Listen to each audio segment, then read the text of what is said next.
10. And out there a little bit. Okay. We didn't see you sit there. It is 5 o'clock. I will call to the order this Board of Selectmen regular meeting on Wednesday, July 9th, 2025 at 5 o'clock. First item on the agenda is the first Selectman remarks. I'd like to open up just to let everyone know that tomorrow morning, 10 o'clock, in front of the Center Building, we will be dedicating a plaque to one Jerry Shaw, who everyone here knows and I can say undoubtedly loves. And after her 49 years here in town, there was a tree planted and a plaque will be dedicated to her at that tree at 10 o'clock. She started in 1975 and retired in January of 2024. So it's, there will be an event out there tomorrow at 10 o'clock for those who can make it. The Woodbridge Animal Control, speaking of plaques, is also recently received a plaque from the Best Friends Network indicating that they were recognized for being a no-kill shelter in 2024 and given an award by the Best Friends Network here in Connecticut. So just congratulations to the animal control officers, Jess Maffo, Jesse Pilato, the number of volunteers who are there, and the police department, Deputy Chief Ron Smith, who has been the managing that portion of it for us since we made that change. Apparently, the Best Friends Network is a community of thousands of shelters and rescue groups, spay-neutral organization, and other animal welfare groups, all working to save the lives of cats and dogs in communities around the country, and they recognize particular shelters for that aspect of it. Most of you, if you're coming down Newton Road, thank you. For those of you who use Newton Road, you may have noticed that there is some construction. As we've said previously, the construction for the center sidewalk project has started. They're deep into it at this point in time. There's more that'll be done, and there will be new light posts put up as part of that project. And also the area here in front of the town center, in Town Hall, will also, that brick there will also be replaced. The community center construction continues, and that's going on at this point in time with the intent to finish it by the end of the year, hopefully late fall to early winter, but definitely before the end of the year. I also wanted to make sure that the board was aware that Lauren Kenefek will be appointed to the 2030 committee. So just wanted everyone to be aware that that's happening. She will be sworn in and go through the normal process, and that'll be done hopefully this week as they have a meeting next week. The Woodbridge Park Association begins implementing their Climate Smart Forest Stewardship Grant this week. It's either going to happen on Thursday or Friday, the 10th or the 11th. But chemical control of invasive species in the treatment area will start at that time. This is the first step toward the planned tree removal to promote forest health and climate resilience. The Inland Wetlands Commission has been notified, and signs will be posted in the park indicating where the treatment is taking place. If you want to know more information, please go to the WPA's website, and there's plenty of information there. So this is first step. It's great to see anything being done in terms of remediation and forest health. There's youth and adult bike classes that are going on at this point in time. If there's any interest, please go into the rec website. And I just wanted to let the public know we expect in the near future for you to see some of the vacancies that have been in play, some of the vacancies that have existed down in our business district on Amity Road in particular. Some of those should be filled in the months to come. So there are some things going on there, and we're very excited at the prospect of what's happening. A little premature for me to name names as yet, but we're hoping that we'll get good news very shortly. So with that, we'll move on to our next item on the agenda, which is our POCD update. We have our Christine Sullivan here to help us with this discussion. Okay. As the board is aware, we received from TPZ the draft POCD, and we received that Monday. And so that, from Monday, we get 65 days to review it and provide input. And as part of that input, we can call for a public hearing, specifically to get input directly to the Board of Selectmen. There will be a public hearing held by the TPZ when this is adopted, but we can also do our own. And that's one of the reasons we wanted to take this up now, is obviously we're not in a position to discuss the POCD itself right now, having just received it and it being on about 119 pages. But what we did want to talk a little bit about is the process that goes along with this and the timing of what we need to do prior to September 10th. Our meeting we have a meeting on September 10th, but if we're going to have a public hearing, obviously the logical thing would be to have it for next month. There's been expressed concern about having it during August and people being away and things of that nature, but not having it in August, and we'd have to have a special meeting. We'd have to decide when we would want to do it in order to give the public enough time, the opportunity to tell us what they're looking for, and also to give us enough time to take that input and put it into a report that we would present to TPZ. So the dates are pretty firm at this point in time as far as the 65 days are concerned. So it's the point of discussion today is really to talk a little bit about the process and the timing and the public hearing and things of that nature. So some of the considerations. September promises to be a busy month. The Beecher study group is looking to schedule another tri-board meeting in September. The prospective dates are the 10th, our meeting, the 12th, 10th, 11th, no, the 11th, the 10th, the 11th, or the 15th. It's the BOS meeting, the Board of Finance meeting, or the Board of Education meeting on Monday the 15th. So that way we know in each of those dates we have at least one of the groups who are available. Our meeting in September is, August should be our last meeting with the Cooper Robertson people.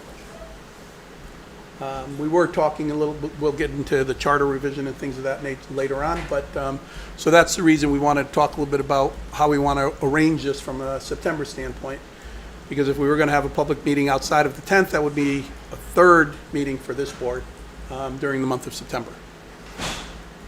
So one thought is to have the meeting in August, at our August meeting, the public hearing. The public hearing for Beecher. No, For the POCD. POCD. The Beecher, what I just mentioned was just so we understand what's happening in the September timeframe. Does that give us enough time to really review it? I mean, because we're supposed to review it prior to the hearing.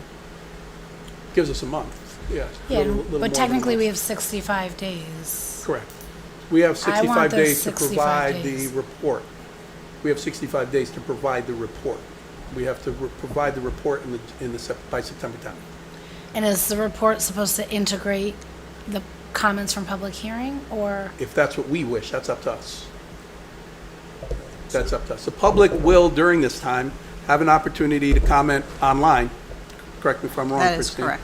So 35 days in advance of when the 65 days expire, the substantially complete Plan of Conservation and Development will go up on the town website, and there will be a link for the public to provide comment directly back to SLR, who is the consultant for the Town Plan and Zoning Commission on the POCD. So your report, you don't have to make a report. If you don't make a report, it doesn't forestall Town Planning and Zoning from going forward with adopting the POCD. You should also know that if your report has things in it that says we don't want to adopt something, or we recommend that you don't adopt something, that by a majority vote, they can still adopt it. It is their plan. So that's where we are at this stage of the game. But your report should include, the comments that you have on the POCD. And then if you have a public hearing, and it should incorporate anything that you feel should be incorporated from there, understanding that there's still going to be a time frame for the public to comment when the Town Planning and Zoning Commission has the one official hearing that's supposed to be held on the POCD, which is their POCD hearing on the adoption of the plan.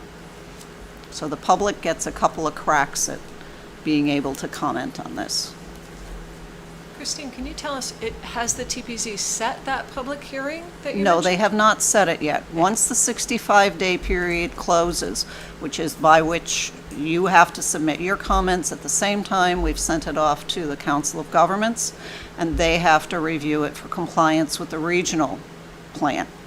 Then the commission is going to get your comments, if you have any, the comments back from the Council of Governments, and then any comments that have come in via online, and they will review those, look at the plan, and see if there's any tweaks that they want to make to it before they actually go to public hearing with it. So they haven't scheduled a hearing yet, because we need to get those comments in, we need to schedule a meeting for them, and it is a public hearing, so we have to use that infamous publication in the newspaper, as well as the town website, to let people know that there's the time to comment. But we already are past the date when this plan should have been updated, so they're eager to get it in place. So our deadline is September 10th, though. You're, under state statute, you've got 65 days, the same as the Council of Governments, Okay. to provide comment. So, and we mentioned some other potential dates in September. Did you say September 11th, though? Because the Board of Finance is meeting on the 18th. Wasn't the Board of Finance, it was, Said the 10th, 11th, and 15th as potentials. Not for this, No, this was for the tri-board. It was tri-board, Right. it would be the 18th, but actually. our, It is the 18th. It yeah. would Not be the the 11th. Correct. Right, right. It would be with the Board of Finance meeting. So Correct. what if we had our public hearing September 3rd, the Wednesday before our board meeting, and then have our board meeting on the 10th, and then that leaves the 18th or the 22nd for tri-board? So it is 3 18th or the meetings in the 15th. month, but they're spread out. 18th to the 15th. 15th or 18th. The Board of 15 Ed Oh, meeting? okay, 15 15th or or 18, 18th. yeah, either one. Yeah. Well, we can't go later, so it's the 3rd, the 4th. With consideration of the public getting the 35 days online and the public hearing from TPZ. It's the concern with doing it in August, and this is just a public hearing, we still get our 65 days, was being vacation and Yeah, people I not being agree. around. So if, Yes. with consideration for them to have it after people who might not be around to do it, is it worth considering doing it at our August meeting, the public hearing? I think it would be better with vacations in mind to have the public hearing in September. And maybe we have either at a regular meeting in August, or we have a special meeting in August, that later week in the month, to, offer our revisions and discussion. And then that way, I don't know if this is backwards, but then that way the public can consider our thoughts maybe prior to making their comments at the public hearing in September. Does that make sense to the board? We're talking August 19th, what's the date there? We're talking, so August, A regular meeting is August 13th. 13th, Right. yeah. So so you're it could be talking the August 13th 13th or meeting, the 27th. And then For- 27th a meeting, the 3rd a meeting, Right, the 13th a meeting, the 15th or the 18th a yeah. meeting. So, So here's a suggestion I'll throw out there. We can make it a part of our agenda to have some discussion on it on the 13th, the August 13th. If everyone's available on September 3rd, we can look at that being the meeting. But again, it's the 3rd, the 13th, and then either the 15th or the 18th. So The there would be 3 13th meetings is for a this board. Saturday. I'm sorry, the So- 3rd, the 15th, or the 18th. What Yep. month? We're talking September. Yep. Yeah, so Wednesday the 3rd, so Wednesday the 10th is not our regular meeting. Wednesday, Yes, the it 10th is. is our regular. It is. So we're saying the 3rd, the 10th, And then either the 13th or the 18th. The 15th or the 18th for the 15th tri or the board. tri- I keep saying 13th, which would be, 15th. is a Monday and a Thursday, just so we're clear. Okay. The 18th. 18th is That's the finance meeting. It's actually the third Thursday of the month, not the second Thursday of the month. okay. So, Yeah. so we have to let the others know that, Maria. Mika, I'm sorry, do we already have 2 planned meetings in August, you're saying? No, just this one. No, Okay, so you're right now, saying- the only think we planned should keep meetings one. are Yeah. August 13th and September 10th. Yeah, So, But our deadline for September 10th. coming is September 10th. Correct. Well, it doesn't do us any good, obviously, to have a meeting after that. No, I'm just saying there will likely be another meeting for us Yeah, yeah. scheduled for the 15th or the 18th. Oh, I So- would expect no less. so Mika, if we did what you just said and discuss our revisions on August 13th, would that, because I'd imagine that'll be a pretty hefty agenda item. You said Cooper and Robertson That's will, the issue. yeah, so I think we need a special meeting in August. If we're doing both, we 'cause keep if that's it- our last Cooper and Robertson, That's when they deliver. That's a big That's deliver- one. That's their deliverable. It isn't. They're done at that point in time. They've given us, at that point in time, we've reviewed everything. yeah, And this is what they do tonight, we have one more opportunity to input on. okay. And then that's it. And then they deliver the documentation and the deliverables that were indicated on that day. So, yeah, I do expect it to be what it's always been. And we can certainly manage the agenda to maintain those 2 topics, just understanding that the POCD piece is what it is. Yeah. And I would say there's a little bit of overlap in content that night because we have a section of zoning considerations in the Cooper Robertson material that we could just segue right into our conversation about what we'd like to see in the POCD, so the public knows what we're thinking, then have the public hearing on the 3rd, then have it again on our agenda on the 10th so that we can vote in time for your deadline. And the Town It's not Planning only and a Zoning vote, though. Commission is aware that, you've got this report coming in. And so what they have done when you look at the POCD is they've put a placeholder in there in all the appropriate sections where it's there so that if something needs to get inserted regarding that, they're looking obviously to the Board of Selectmen for direction on that. And so there are placeholders that are in there for that, and they're pretty generic placeholders, but they're there. And they were there for that purpose. And it's important to understand that as we're reviewing it, they're placeholders, they're not full language. Right. Mika, can you speak to in terms of our comments? You were just starting to say that maybe we wouldn't necessarily vote on comments that were submitted, but we could simply submit comments to that came from us, or are we meant to agree on the comments? I see in the transmission letter that there's also the chance to, reject or endorse the entirety of it, but I'm assuming there might be comments from it. So how do we handle that in terms of our process? I think you need to read it and see if you've actually got, Town Planning and Zoning is still reviewing this, and they've been directed by SLR to look at it and look in terms of substantive comments and non-substantive. So if we've misspelt something or we need something, that's a non-substantive. We'll get that. But if there's something in an action step or a goal or something like that, that's a more substantive thing. And coming as a report from the board, you would likely want to concur. Over the past year, while Town Planning and Zoning has been working on this, they have been very proactive and very carefully looking at the words that they use and how things are described.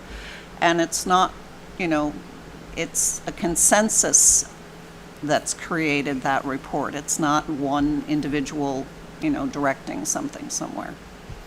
So hopefully it would be a consensus of this board, unless you wanted to have a minority report and a majority report, but it's not that kind of a thing. Because we'll have a public hearing, and you can still come as individuals and speak at the public hearing too.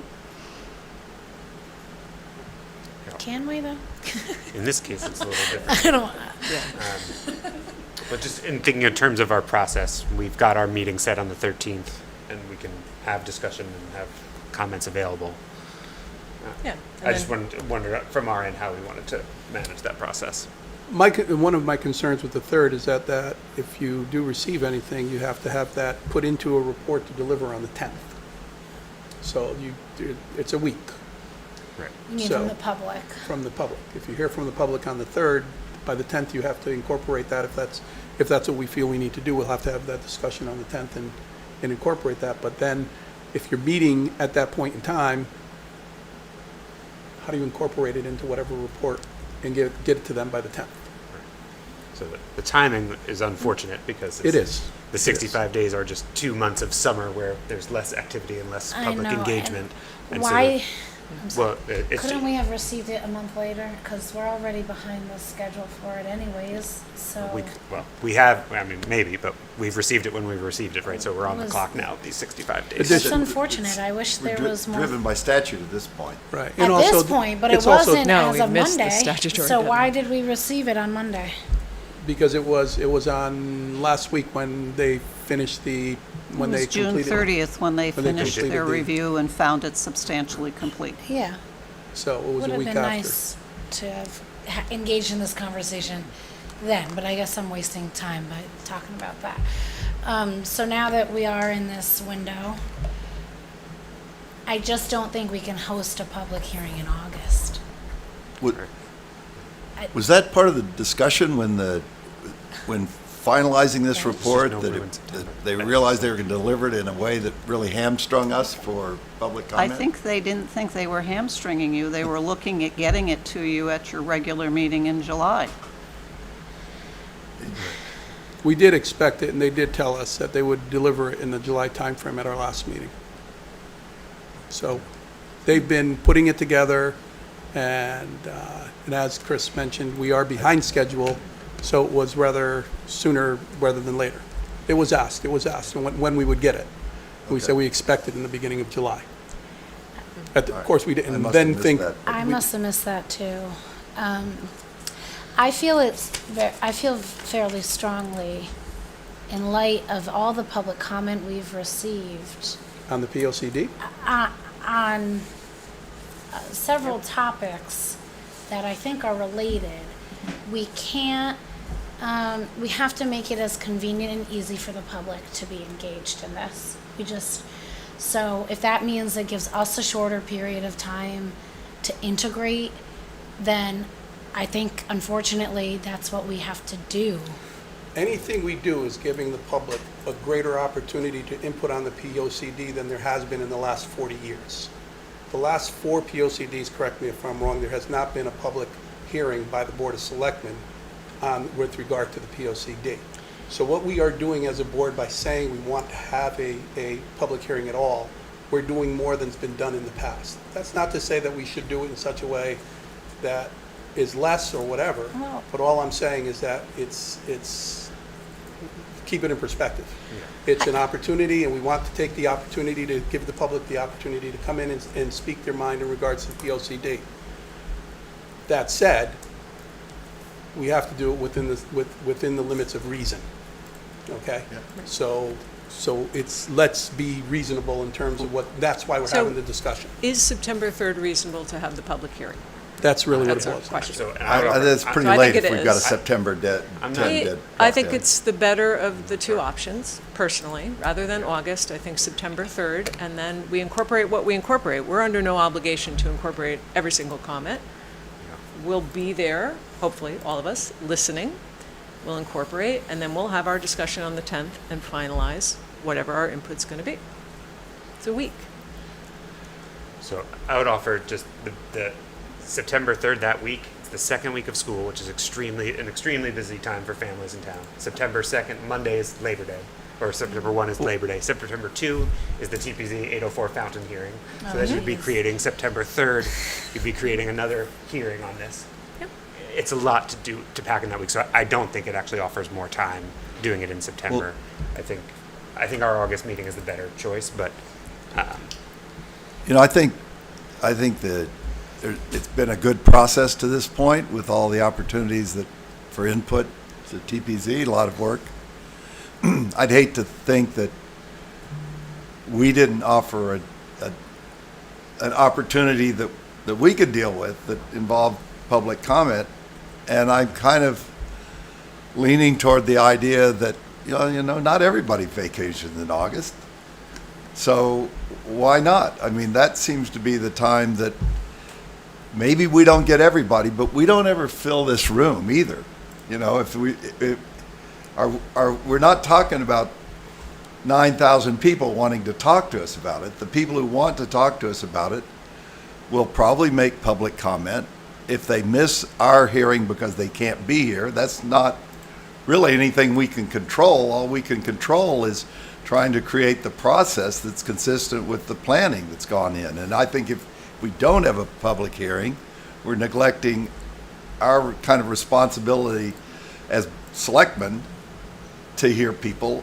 And now that it's drafted, it is exactly the time when we should get public comment. We shouldn't not have public comment and then pass it on or without our comments.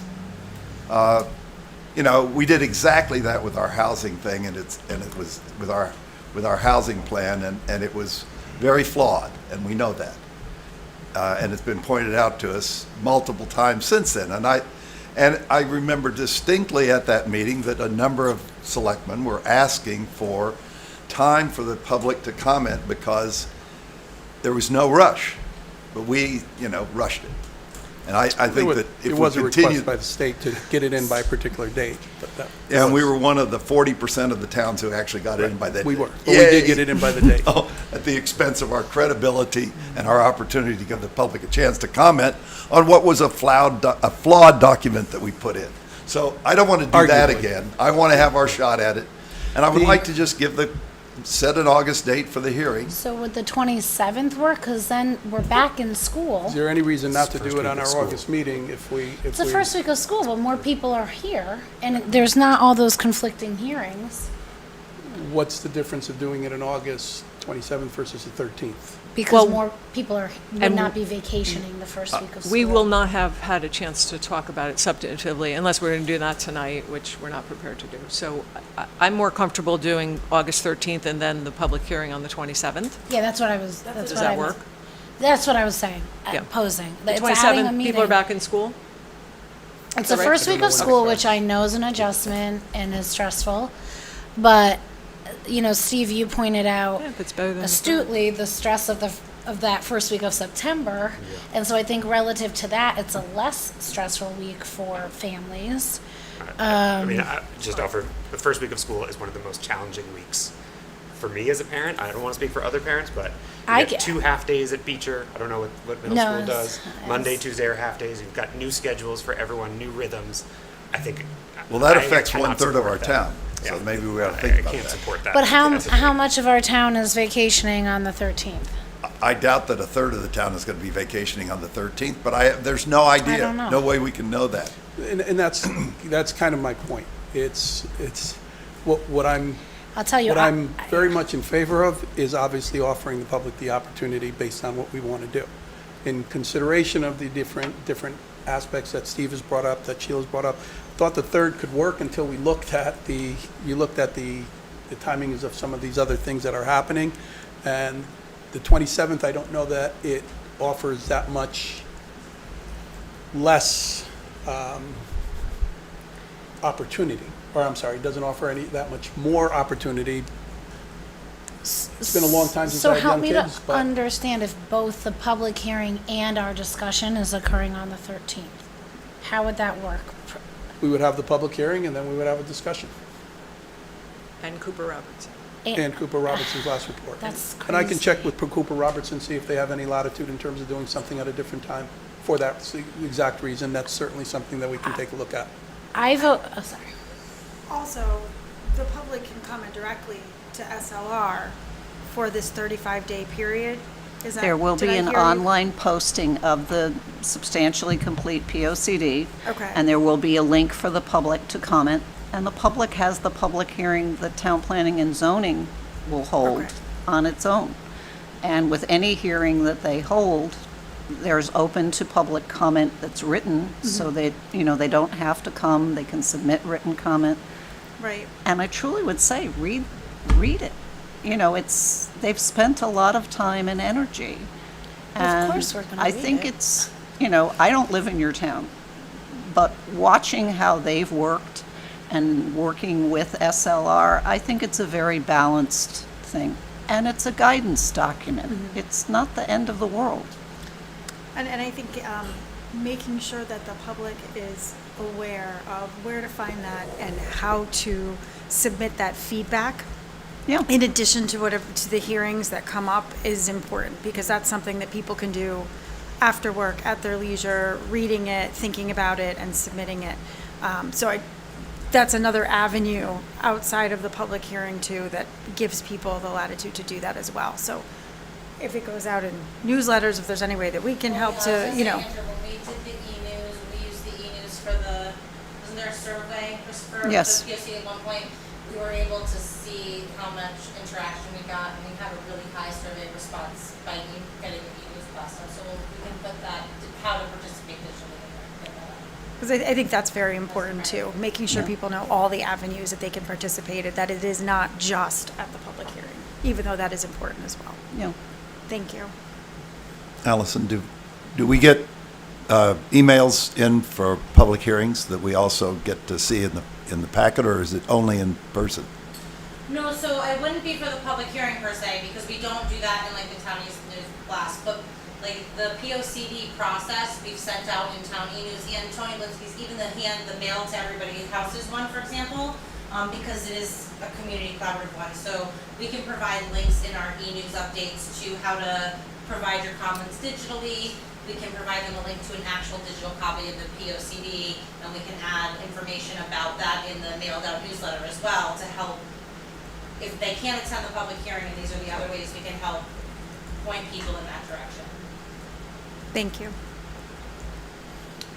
I would just like the published document, even in draft form, to get much better circulation than what we did with the last report that we Yeah. filed. Well, that'll happen. That'll definitely happen. They'll have to go and get it, David. It's not gonna be sent to people. They'll have to go and get it. But Yeah. it'll be communicated as to how they go It's get here, it. we have it. Yes. I think it's So- good. I think it's good So, to talk about it tonight and not have to push it out tonight, so. Before it goes up to the public, when you look at it, you'll notice that there are some pictures that are missing. Oh, yeah. Or that we wanted to change out. There's a letter from the chair that needs to go in, there's an acknowledgement page, and probably the most critical thing that isn't in there yet, but Town Planning and Zoning will be meeting with SLR, is an appendix, which will be when you take the action steps and actually identify who would be the entity or whatever addressing that particular action step. And that will be done before it goes out to the public. So that's still being worked on, but at this point, what you've got is what we consider a substantially complete report. And if you've got more pictures where you see there's a picture missing, kindly forward them to me, because we are still looking actively for pictures. so what it We have comes many down to- nature pictures, we don't have as many people pictures, so. I was glad to see all the footnotes that are included in the detail. I suspect that those are complete in their complete form, no more description on those footnotes. Correct. Yeah. The other element of this is being sensitive to your time. We've put in a lot of time as a board. You've been very gracious about that. So that's the other consideration as we look at this. It would have been nice to be considered in the context of our time for when we were to receive the POCD, so we We could have had received this it. conversation We and make a more informed decision. Because now it feels like, yes, relative to the perspective you shared, it's better than it's been in the past however many years, but I don't strive for just that. And if we're gonna do something, let's meet the full intent of doing it. So I'm willing to meet again to do it the best way that we can. That's where I stand. So just to finish this off, I vote, or not vote, but advocate for us having a regular meeting on the 13th, discussing our thoughts with the country, hearing the country club, and having the public hearing on the 27th. And why don't we just, 27th. yeah, I can't support that date. that's fine. And I would move that we have the public hearing for the POCD on August 13th at our regular meeting. I think that is our best option. That's the motion I will call for. So I think what might happen So there's- is, you made a I'm making- motion, yes. So, we have a motion. We need a second. yep. Well, need a we're second before discussing. discussion. We can discuss No, we are after. discussing. I don't Second, think, and then we'll discuss. Have a second? well, I I'll don't second. second that. Okay. Now discussion? Okay. I think what will happen is if we do have the hearing on the 13th of August, and then we have our regular meeting on the 10th, the public might come in public comment.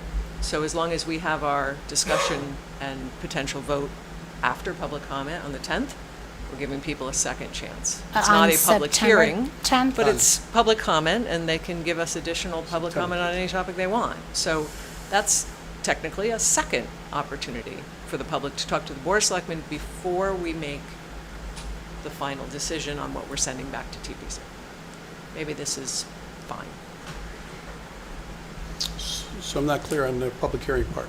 So public hearing, the motion is the public hearing is the On the 13th, 13th. right? So in discussing that, I would say the public could also take advantage of the 10th.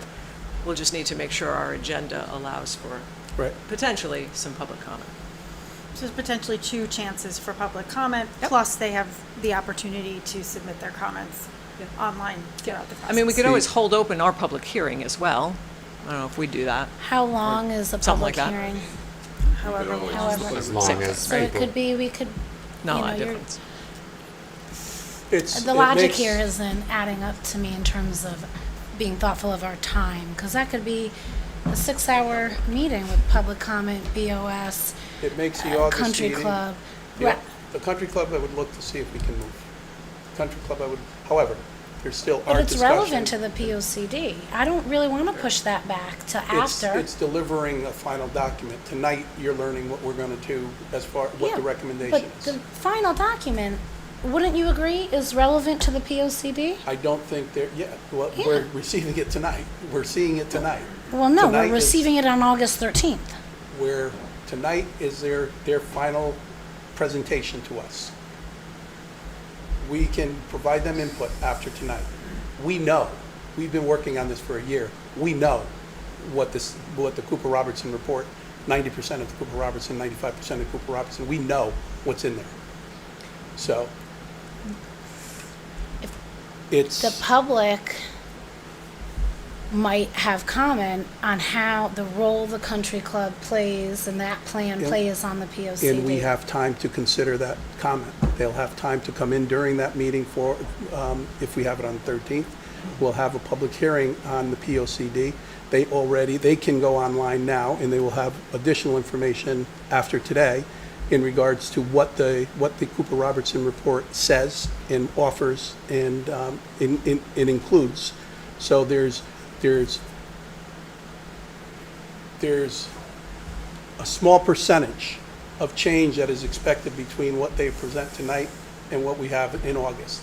It's not substantial enough to say that, no, we gotta wait so the public can comment on it or we can comment on it because we have what's the predominant amount of information that's in this report. So we have a motion and a second And we're still for discussing the it. 13th, but we're not talking about adding another August meeting right now. I was talking Right, about that. Well, Pertinent to if- this motion, Here, we're just talking about the public hearing on the 13th. however, pertinent to this motion, it's important to understand that on the 13th, we have the public hearing, we have the discussion on the POCD, and we have the country club as it exists right now. Yep. So if we don't do the country club, then we are indeed talking about another meeting. On the 27th, can you make that, Steve? I don't think that's a good day to do a meeting. Right.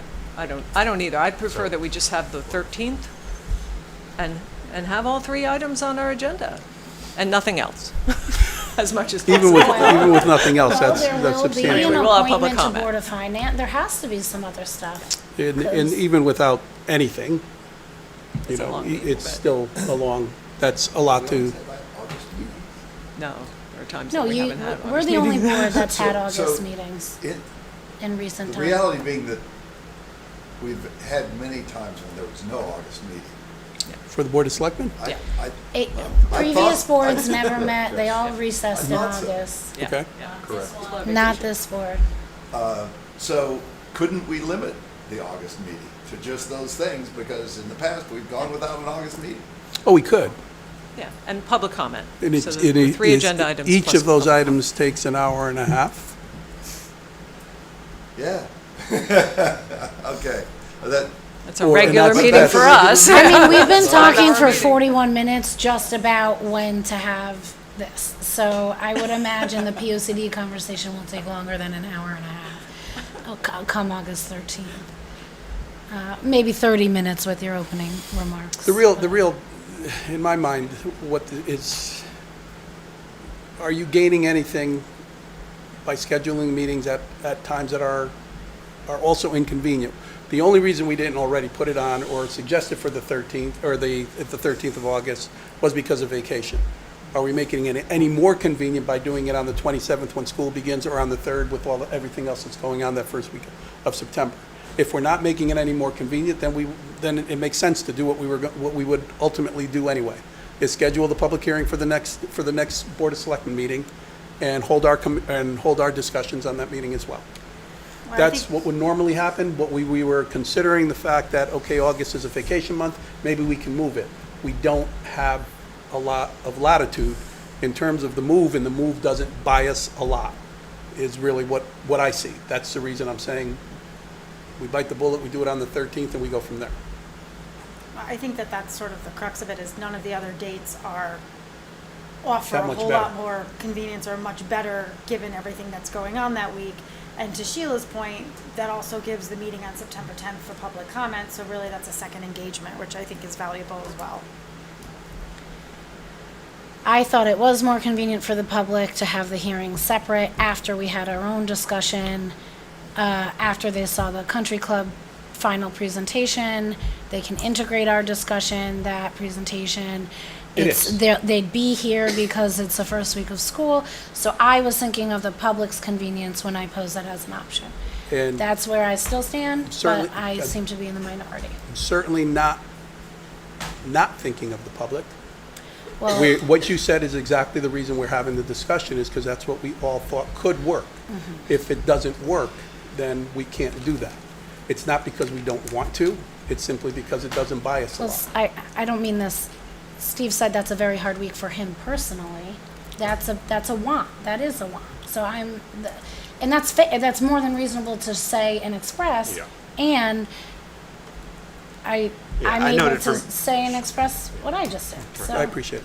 I noted it for me personally, that it's the first week of school. I believe this experience is shared for other parents. But It's maybe shared not. for me too, it's a But, stressful yeah, week for me yeah. too. I have 2 kids in the school district, I do know So it. it's, I'm stressed out just It's listening to you I'm guys. So, well, we So- have, so we we're have- back to we the have a motion 13th. in a second. And I'm strongly in favor of also, I think there'll only be a small conversation about Cooper Robertson at that time, so I'd like it on the agenda. Whether we'll need an additional conversation about Cooper Roberts at a later date, that's probably fine too, but I would like it to be kind of the formal end of the Cooper Robertson, so that we know what we're trying to incorporate into the POCD, because I think that's going to be important. So I think we should do all of these things, and if we do it on the 13th, we do it on the 13th. So I'm in favor of your motion. and we'll manage the meeting in such a way as to contain the discussion so that we stay on track and we minimize any of the back and forth. There is a motion, there is a second. We've discussed it. Anything else? I'd just like to have the motion read back. The motion was to have the public hearing for the BOCD at the August 13th Board of Selectmen meeting. Thank you. Take a vote. All in favor? All opposed? No abstentions? Thank you.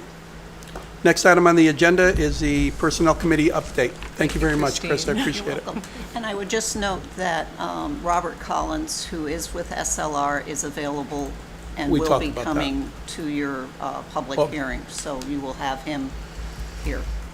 I will be on vacation that week. Now you tell us. Smart. Personnel Committee update is, there is on the agenda an item for Human Services Administrative position. Kathy, I don't know if you want to join us with any questions. The Chair of the Human Services Commission is here, Kathy Austin. Thank you. And maybe just tell us a little bit about what your recommendation was. Yes, met this week with the Personnel Committee and put forward Angela Mitchell, who has a quite a strong background as an administrative assistant, paralegal. She was interviewed twice for this position, brought back a second time to meet some more of the administrative staff, the other directors, and unanimously, approved by the staff. I personally was not part of the interviewing committee, and we have a few people away on vacation, and so I'm here to support the Angela going forward as the Personnel Committee did. Thank you. And the Personnel Committee, Andrea, Sheila, any thoughts, comments? Yep, we met earlier this week. We discussed and pointed out and reviewed that this position is a refill. It's already in the fiscal year 26 budget, and it's a non-union position. We voted unanimously to bring it forth to the board for our consideration. So at this time, we'll entertain a motion to approve Angela Mitchell for the full-time Human Services Administrative Assistant position with the salary range of $50,960 to No. $50,000. I'm sorry, 52,170 50, okay, because of the 2.5%. thank you. Because I'll of the make that raise. motion. Second. Is there any additional Maria? discussion or questions? Yeah, that was Maria. Take the vote, all in favor? Motion carries unanimously. Thank you very much. Kathy, thank you. Thank you. Congratulations. Thank you. hopefully- And Jeanette and the rest of the staff, thank you too. So- for that. Look forward to meeting her. Next item on the agenda is the Director of Finance report. You have 10 minutes. I'll do the best I can. I have the report through June 2025. It's our year end, and so we've been going through our year-end processes the last few weeks. And the estimated year-end surplus is a little under $700,000, which would leave us a slight deficit of $100,000 at the end of the fiscal year, and a fund balance of a little over 16%. We did very well on our back taxes. We will have a surplus there of about $116,000. There's a number of reasons, including some back tax collections, along with the introduction of a marshal, which also collected additional taxes for us. Interest income is, we've discussed this most of the year. It's a surplus of about $325,000. Charge for services, a deficit of $220,000. Building permit fees will have a deficit of just about $50,000, so that rebounded a little bit in the past month, and we saw some additional activity there, so that's not as big of a deficit as we thought. A $90,000 deficit for transfer station fees, we've discussed that, and recreation has a slight deficit of about $40,000. Additional rental income, a shortfall of $37,000 for the Woodbridge Child Center. So combine those, and that's the majority of your deficit for charge for services. The Woodbridge Board of Education did receive a payment of $73,000 for education expenses from New Haven related to the prior fiscal year. So they cannot use that because it's the current year, so the town will recognize this payment as a revenue for the current fiscal year. We have a surplus in the Registrar of Voters, just about $20,000 in wages, similar to the building official. Public Works had some injuries and some personnel-related savings, totals about $50,000. Waste Management, a surplus of $25,000, that's related to the reduction in MSW that we collected in some of the winter months, which is partially the result of the lower fees. So there's a relationship there of the two. Human Services has a surplus of about $50,000. A good portion of that was the position that you just filled, which was vacant since October. So that's probably a majority of the surplus that they have in their department. The Amity's surplus stands at $180,000, and we have a slight surplus in benefits of about $20,000. So those are your highlights for the year. Tony, can I ask you a question? The Sure. New Haven payment was for fiscal year '25, and we're recognizing it in '26? Nope, it's for fiscal year 24, and we're recognizing it 25. '25, so Right.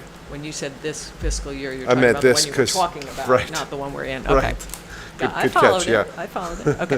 After Thank- thinking, you know, Yeah, what 2 fiscal different year years, are we right. in? Yeah, Actually, 3, yeah. right, Okay. right, because we're doing the budget. At one point, I work in 3 fiscal years. Thank you. Okay. Tony, for rec, is that deficit a result of services not being used, like fees not being paid? There's fees not being paid, mostly related to swimming. When we created the budget, at the time, they thought maybe they would have had swimming as part of, and because we don't have the pool, we don't have the swimming, didn't collect the fees. We did also, at the time, we did that during the budget process, so we actually reduced the expense to account for that, but we didn't reduce the revenues enough Okay, for the fees collected, so, thank you. yeah. Is this surplus that we're going to expect to experience about what we usually do, or? So we planned in the budget to use $800,000 of fund balance, and we'll probably only use about $100,000 of our fund balance. So that's a good way to look at it. Yeah. So it's not really a surplus, it just means We dipped not less. deep into our Right. surplus, into Correct. our fund. That's correct. That's correct. That's a good way to look at it. So then you manage your fund balance in the budget process. You can use it for purchase items, you can use it to offset taxes, you can use it Rather for than various as an things. emergency stopgap. It's, It's not a bank account. It's- right. It's a budget item. right, right. And this dollar Exactly. amount's in keeping with past practice, we've been doing this for some time. We right? have. So this is similar to Yep. past years. It is. Some years it's been a little less, some years it's been actually more than we've allocated. Is it adjusted next year for rec? Yes, Okay, yes, This year, for for 26. this year. Right. this year. Next year. Fair, thank you. This year, that's actually next year. I don't need any more help with that type of confusion, but thank you. Thank you, Tony. Okay. Funding requests? Want to do funding? Yes, next item is the funding requests. The first funding request is 2425-45 for $38,500. That is to fund legal fees from outside counsel, primarily related to the open communities litigation. We put a little bit in the budget, but it was more than we had in the budget, and so this will offset those expenses. Tony, I thought insurance was paying. This is for the town's counsel. Insurance is paying for one counsel, but the town has retained an additional counsel. That's what this is for. And how long is that additional counsel being retained throughout the duration of the lawsuit? Because that is As long as we pay him, yeah. that could be Right. years. It could be, it has been. Yeah. It has been. It's been a few Yeah. years so far. Yeah. Yeah. And it could be more. We are having discussions with that council as to the degree of involvement and the charges that are being accrued, Okay. to try to manage that and to try to make sure we limit it. But right now, and we are starting to review exactly where they are from a case standpoint to understand how, you know, what the real need is. But this council has been engaged for years. It's Peter Nolan. Okay. It's Carmody and Torrance. Okay, Right. thank you. It's Peter Nolan who's the attorney, so they've been engaged, they stay engaged, and we're just trying to manage those dollars as well as we can. I'll make a motion to approve the line item transfer as described. Second. Any additional questions? And this is the fiscal year that concluded June 30th? Correct. Okay. Yep. Any other questions? All in favor? Motion carries. The next is 2425-46 in the amount of $15,500. This would be to contract with Fuss & O'Neill to create an asbestos operations and maintenance plan for Town Hall and the library. We figured both of those facilities are built in a time period where we may have asbestos, so it would be, we thought it would be productive to have a plan for all of our facilities as opposed to just the one that we were cited for. So that's what this funding is for. And without a plan, should you have an issue, and OSHA be called in, you will be cited. So it's good to have a It's a plan. review of the facility, it's an identification of where you have or may have asbestos. It has housekeeping procedures, how to clean, how to maintain the asbestos. It has what to do if there's an issue with asbestos. It's a sort of an overall plan for the facility. I'll make the motion to approve the line item transfer 2425-46 for $15,500 to contract with Fuss & O'Neill for the asbestos operations and maintenance plan. Second. Can I just ask, what is the citation in that You get, scenario? for example, we did get a fine, actually. We did, we were It was cited like and for fined by about OSHA for not having a $500. plan at the center building. Correct. That was the only thing, like, in all of these tests that we did, the only thing we were cited for in terms of, it was the fact that we didn't have a formal plan in place. But it was only $500? But it was, yeah. we That's a tried. lot. And, but then you have to pay for the plan regardless to. Correct. So they can't do remediation absent a plan? Or You can they? You can have a remediation done even if you don't have a plan. We didn't have a plan. Yeah. And we were able to do some remediation, but I'm not sure go on. Well, no, I'm just wondering if this is 15,500, the citation's to 500. Well, so the idea is And to you don't need a identify- plan to do The the i- work, the do idea we is need to to spend this identify where the money? asbestos is, Right. so that we know where it is, so we don't disturb the asbestos, or if there is asbestos, we treat Okay. it properly. The- We don't rip out a ceiling tile and, oh, look at that, there's asbestos up there. Also, Well, it's keep all in over. mind that we were cited 500 because all we didn't have was a plan. If, for example, there is a problem, we don't know about it because we don't have a plan, it could have been tens of thousands, because then that's where it gets, we were fortunate in that it was safe. But if, without a plan, you don't know, you want to make sure how it's done and what's done and how you go about it. So, we were fortunate. Thank So- you. But I understand your line of thought. Thank- I had a quick question. So this covers the additional buildings. Do we have an equivalent plan already for Beecher Road School? Yes. It's my understanding we do. Okay.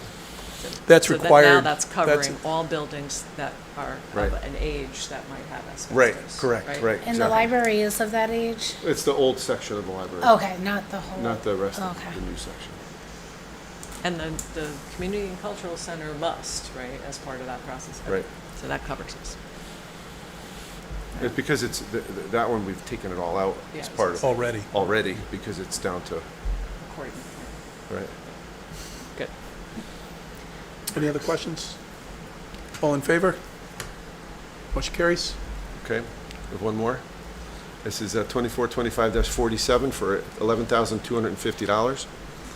As part of our process in our town plan and zoning, the applicants for certain applications, in this case 804 Fountain Street, will pay the town for professional services and engineering services that we incur on behalf of that application.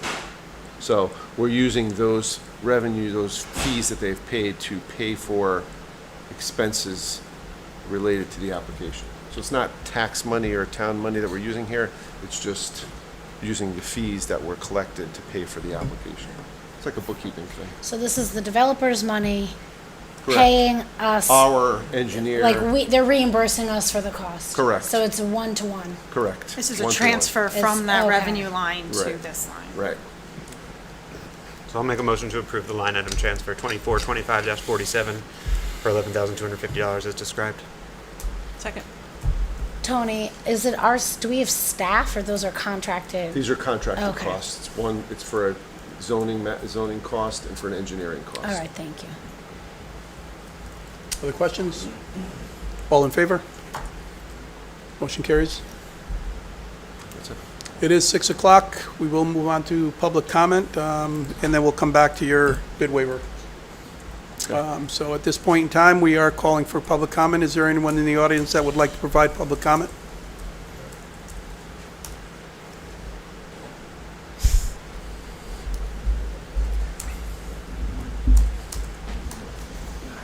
How are you? Doing well. Thank you, Mr. First Selectman. Can you hear me? Name and address. Yes. Robert Zosco, 6 Westward Road. So thank you for having me tonight and affording me the opportunity to make some public comment. The agenda, as I saw it earlier today, is full of kind of the usual suspects. Land use projects continue to pervade everything that you do. So thank you for all of your time and effort on those projects. As I looked at the list of land use projects, I thought it might be helpful to revisit from a layperson's perspective some of the ideas that have been discussed throughout the town in terms of balancing conservation priorities and also affordable housing priorities. And so I thought I'd just quickly run through a couple of the things that I know I've heard around town, and I'm sure that means that you have as well, but since you're knee deep in the weeds, sometimes it's nice to get a 30,000-foot view. So first and foremost, one of the things that would be helpful when I'm stuck with an issue is to find an expert. And I think the town has a potential expert in LISC. And I know this group knows LISC, but for those that are listening that don't, it stands for Local Initiated Support Corporation. And they happen to specialize in helping communities like us build affordable housing. One of the things that I have found about LISC that I thought was great was they also work to rehabilitate existing structures. And so I happened upon their website and I saw a project up in Kent, Connecticut. They restored, renovated, rehabilitated, converted, pick your adjective, an 1828 farmhouse, the Stewart farmhouse, in fact. And they converted it into 13 affordable units. I don't obviously know the math behind this, but that sounds pretty attractive. And so I'd encourage us to look for experts, and LISC seems to be one of them. So in addition to looking for an expert on the outside, what can we do to bolster ourselves? And this Board of Selectmen, back in, I think, November, December, talked about the Affordable Housing Trust. Personally, I think this is a great idea. I know that the devil's in the details, and certainly many folks have commented in the past in terms of getting the language right with certain things. But this is one where if there is the opportunity, I'd certainly suggest that we move that forward. Having funds obviously promotes our opportunity to do certain things, including investing in affordable housing. So I had mentioned earlier this notion of rehabilitating an existing structure, and I really didn't connect the dots with respect to how that reflects conservation. But when you utilize an existing structure that may be going, without proper use, you don't have to develop land that is otherwise untouched or lightly touched. Some of the places that I've seen in Woodbridge that have, capacity, if you will, involve the business district, and I don't think that that's shocking to anybody to hear. But certainly, if we had zoning that promoted mixed commercial, I think that would also facilitate a different type of housing that we could offer. So that's kind of my third idea. But I have one more, and thank you for your time again. The last one is, of course, affordable housing or accessory dwelling units, or ADUs. And I know that this group knows about them. I know you probably have an appreciation for them. When I talk to other folks in the community, they don't. And it's either one of two schools of thought. It's, what is that? Or it's, I don't think that that's allowed here. And of course, I'm speaking to the choir here in the sense that we've had this, available to us under our zoning regs for many years now. But certainly going a little bit further to promote those things would certainly support the use of an existing structure and or a property that already has some development on it, so that you wouldn't necessarily have to look immediately towards property that had no development. So that's it. Thank you very much. Thank you. Thank you. Would anybody else like to step up for public comment?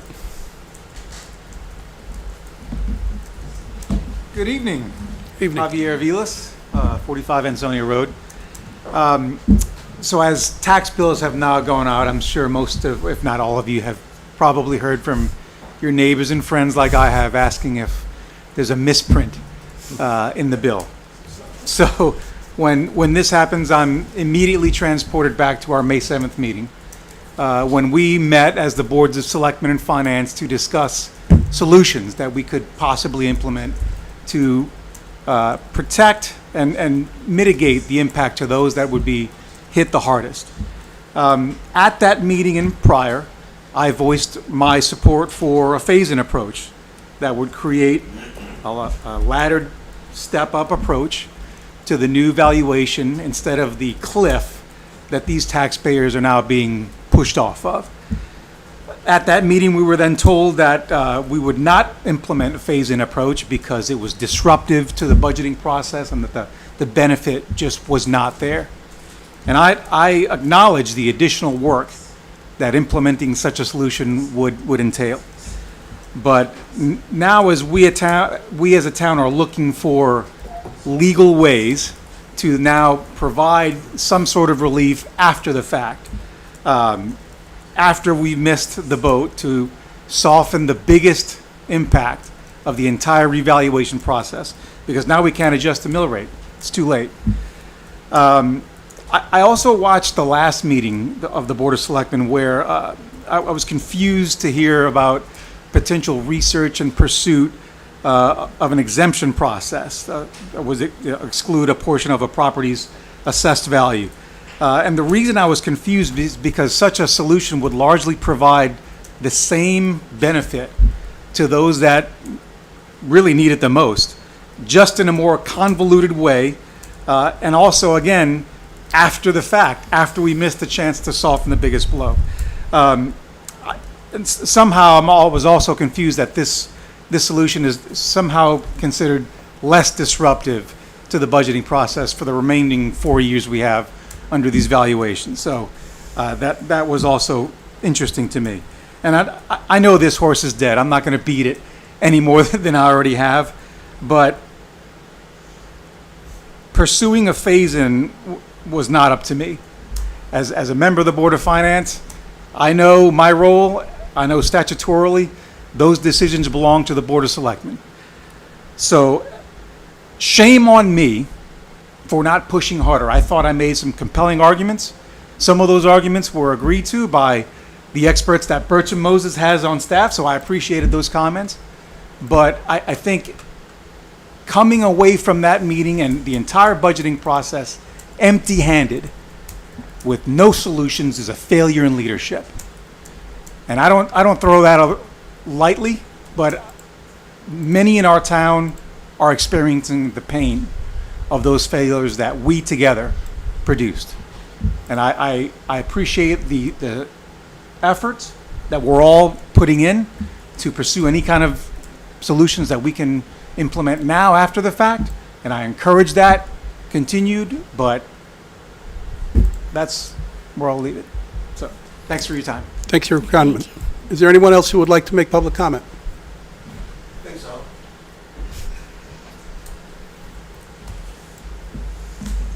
Matthew Giglietti, 14 Brightwood Drive. The last time I met with you, I asked for this board. I know you guys aren't as in tune to this Fountain Street thing as I am, but I asked you, however you could do it, to inform the town about this, because the town doesn't know about it. It never appears anywhere. It's like it doesn't exist. Last month, I got this newsletter from Woodbridge News and Events. Not a word about the most consequential building project we have ever taken on. Not a word. Then I got this email Town of Woodbridge, first selectmen's report. Fountain Street is not mentioned, but what is mentioned is important matters of housing. I quote, "Important matters of housing will be addressed, including the legal landscape and the development of smart, balanced housing that respects what we care about in our town while meeting state requirements and community needs." I don't think that means 96 unit apartment buildings, which is sailing through and is going to be, in my opinion, it's going to be approved. There's not a doubt in my mind. I've dealt with the TP&Z. I heard your remarks about TP&Z and Board of Selectmen. Believe me, I'm well aware of that, but you should come to one of those meetings and watch how they just stare at you. Their minds are made up. It's a done deal, and it's an awful, awful, awful deal that we're going to be ending up with. Again, this is the most controversial and consequential project ever. I have a whole list of things here I was going to go over. I'm not going to talk about as you drive up Fountain Street, the gateway of Woodbridge, you're going to see this ugly building that most people say looks like a prison. They call it the Fountain Street Prison. That's what the people, if you come to the meetings, that's what you're going to hear. I'm not going to talk about the destruction they're going to cause when they build it, when they rip this property apart. There's water course. I'm hoping there's a lot of information out there, which I'm hoping that they haven't answered yet, but they're going to tear that property apart. They're going to get them into water courses. Wildlife is going to be displaced. There's a definite concern about Bishop's Pond. When they start blasting, they could affect Bishop's Pond, and we could have a waterway going down the hill into New Haven. Maybe a lawsuit, who knows? I'm not going to talk about the traffic that we know is going to happen. Everybody's talking about, you're going to be coming up Fountain Street, I don't know how many of you travel at 40 miles an hour, and some guy's going to be coming out of there, cutting in front of you. Coming down Fountain Street Hill in the winter when it's a little slick, it's a dangerous, dangerous road. But we're gonna have this new 96 unit development, and these people are gonna be coming in and out of there, as well as delivery trucks, trash trucks, school buses. They're all gonna be coming into this property. I'm gonna concentrate now. I did some work, and like I said, I could talk forever, you know that. But I did some work trying to come up with some numbers, which is what I'm good at. I went to a client of mine. Luckily, I have a wealth of clients who are talented people. He's a world-class builder, world-class. Shopping centers, high-rises, condo projects, he's done it all. And I said to him, you got to do me a favor. I said, I'm going to give you some parameters and whatever. I want you to come up with a number, what you think this building is going to be worth, and what it could generate in property taxes. So I sent him, well, again, this is not the most scientific thing in the world, but it's a starting point, because nobody else has brought it up. I haven't seen a single mention at TPZ or anywhere else about what this is going to generate in taxes. So he came up with a number for the building based on the raw numbers of the raw stuff I gave him. And I took the 70%, I took the mill rate, and I come up with about $370,000 in real estate taxes that this thing is going to generate, this disaster. 14 Amity students will eat up $370,000. And trust me, our town planner guesstimated it at 7, so if he's half right, there goes all the money. All the money we're going to collect in property taxes will be gone. $370,000. And I think there'll be a lot more. Amity is going to be the draw here. You go in there, you rent a place for 5 or 6 years, your kids get a class Amity education. If there's 40, you know the number, it's $25,000 per student Amity charges us directly. There's no math, magic, or anything else. 25,000 times the number of students in the school. 40 students? Let's go back. Let's say 30 students. $750,000. And we're collecting $370,000. 40 students? $1 million. And don't think for a minute that's not possible. As my friend in Orange, who I've mentioned to you a few times, that went through this with their project, the first thing you're going to see in the ad for the rentals is Amity Woodbridge School System. That's going to be the selling point to rent these properties. No mention has been made of Beecher, because Beecher's a little different. In other words, 3 or 4 kids, they can absorb them, although they're busting at the seams, from what I hear. But what nobody has mentioned is, what if, and again, you know me, I've dealt with superintendents going back to John Plosky, that you guys don't even know who he is. I've heard again, year after year after year, what a fantastic job Beecher does with special needs students. They're a destination. these groups of people talk about, and unfortunately, before this, they'd have to come in and buy a $400,000 or $500,000 house to get their kid into Beecher. Not anymore. 2 kids, special needs. If Beecher can't handle them and places them out, $150,000 a child. So what I'm trying to get across is this is going to be a financial disaster for Woodbridge. So those who support this and think it's a great idea, I still haven't heard that. I wish I could hear somebody, please, from the government, from the town, tell me why this is being pushed. Why this is being pushed. I see it being a financial disaster. And if this catches on and another builder comes in and finds a piece of land and can build one of these prisons, where is that going to leave us? I mean, we can't make money with the cost of our education. It's an absolute nightmare, and it's so much uncertainty, as I'm saying. I don't know. Maybe no special needs students will come in, but what if they do? I don't know how many Amity students are going to come in, but what if they do? The bottom line is I don't think $370,000 that we're going to collect is going to even come close. So we, the taxpayers, are going to foot the bill for this mess, and it's going to be a mess because they postponed the public hearing Monday 2 months because their presentation was so horrible to the TP&Z, was so horrible, so lacking. The engineer should be ashamed of himself. And one speaker got up there and said, a very well-known guy in town, and he said, you know, I can't understand how the developer and his crew made this horrible presentation. The engineering report is so deficient, so ridiculously wrong, based on the land trust engineer who tore it apart. He said, I almost get the feeling that they're not worried about it because they've been told, don't worry, you're getting this. And that makes me sick to my stomach if that's the case. But my experience with TP&Z has been, they sit there, they had a public hearing, as we know, the public hearing from hell, I call it, where not one person from Woodbridge made it there because they did such an awful job of publicizing it. Not one of the most consequential situation ever. Not one Woodbridge resident made it there on December 2nd. And they passed this horrible, horrible change to our zoning regulations, which opens us up for all this mess. So, if you don't believe me, you think I'm half crazy, that's fine. But trust me, I know numbers. And the numbers do not add up. It's going to be a financial nightmare if this ever goes through. And unfortunately, I hope I'm wrong. I pray I'm wrong. I love Woodbridge. I really love Woodbridge. Devoted thousands of hours to this town, between the town and the Woodbridge Fathers League, the football league, the church. But I see this really, really affecting us badly. And it really concerns me because I just don't see, I don't see anybody coming out and saying, here's why. That's all I want. I don't know, Mika, you, somebody, come out and say, here's why I think this is a good idea. I'm telling you why it's a bad idea, and I could go on and on. Just give me 1, 2, something to hang my hat on as to why this is a good idea, and it seems to be that the TPZ is representing the developer and not us, the taxpayers. So I wish you luck.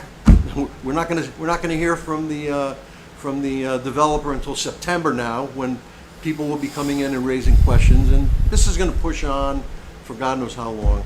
But so far, it's the most disappointing thing I've ever experienced in Woodbridge. So, thank you. Thank you, Matt. Is there any additional public comment? Would anyone else like to make public comment? Seeing no additional public comment, we'll move on to our next item on the agenda, which is the bid waiver process. There was one, there was. Oh, I'm sorry. Thank you. There was correspondence received, and it is in your folders. There was a couple of attachments, a resubmission for Kathy Wood for public comment. It will go in the minutes, but Thank you. just let me know. Okay. Next item on the agenda is, we'll continue with the Director of Finance report, bid waiver request, state contract. Yes, thank you. It's the time of year where, which we do annually, where the town would like to engage in its paving for the season. And this year, as in past years, we plan to use, or would like to use, state contract for milling, which is with Garrity Asphalt Reclaiming, and for paving with Tilcon. I have Warren here to discuss And to answer any questions, you have the road list and on the memos about where Warren plans to pave. Warren, do you just want to make a few comments? I just don't know if you saw in the packet that I gave you, that there's the list of reclaimed roads and the list of paving. There's an additional road that's gonna be overlaid. It's not being milled. So there's a difference in the amount of roads that are actually being paved. Okay. And we'll, if approved, we'll publish the list. We'll get that out there so the residents have knowledge. We don't have any dates set, but what our tentative plan would be. Warren, what will happen with the millings? I'm sorry? With the millings that are, Right If I now, under- yeah. as in the past, we'll have to transport them over to the country club parking lot. I don't have real estate to put them on. yeah. Warren, actually, I've spoken with the trail folks, Tim Austin and Andy in particular, and Adam. And we are looking to see, there's some trailheads that are mostly mud, that are very muddy, that we thought might be an appropriate area for us to use the millings. So that's a discussion we have to have. I was just with him the end of before I went on vacation. So I'm just back, but I'd like That is a to, possibility. Access to get them in the muddy locations you're talking about. Mm-hmm. And if you don't do a base preparation and you put the millings down, eventually the We mud can- will come up through the millings. we can talk more about that. Yeah. But I just wanted to. But it's a good utilization. There's also, we might be able to dispose of them both through contractors that have use, will load their trucks, let them take it away, and through Tilcon itself, they may have disposal locations. Yeah, I would be hesitant to put them in trails. Out on trails, yeah. on the side of the road.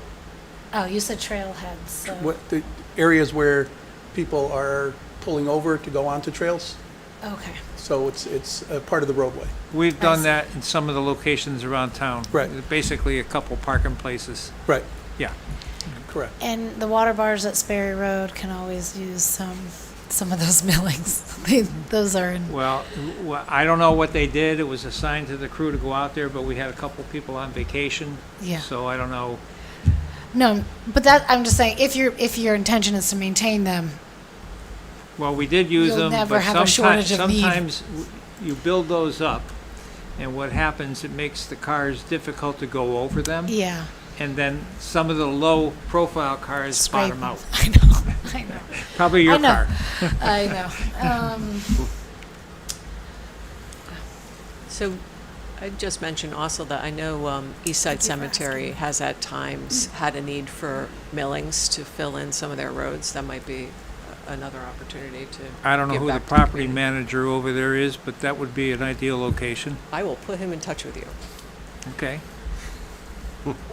Warren, I've heard rumors for North Pease Road that speed humps might be going in.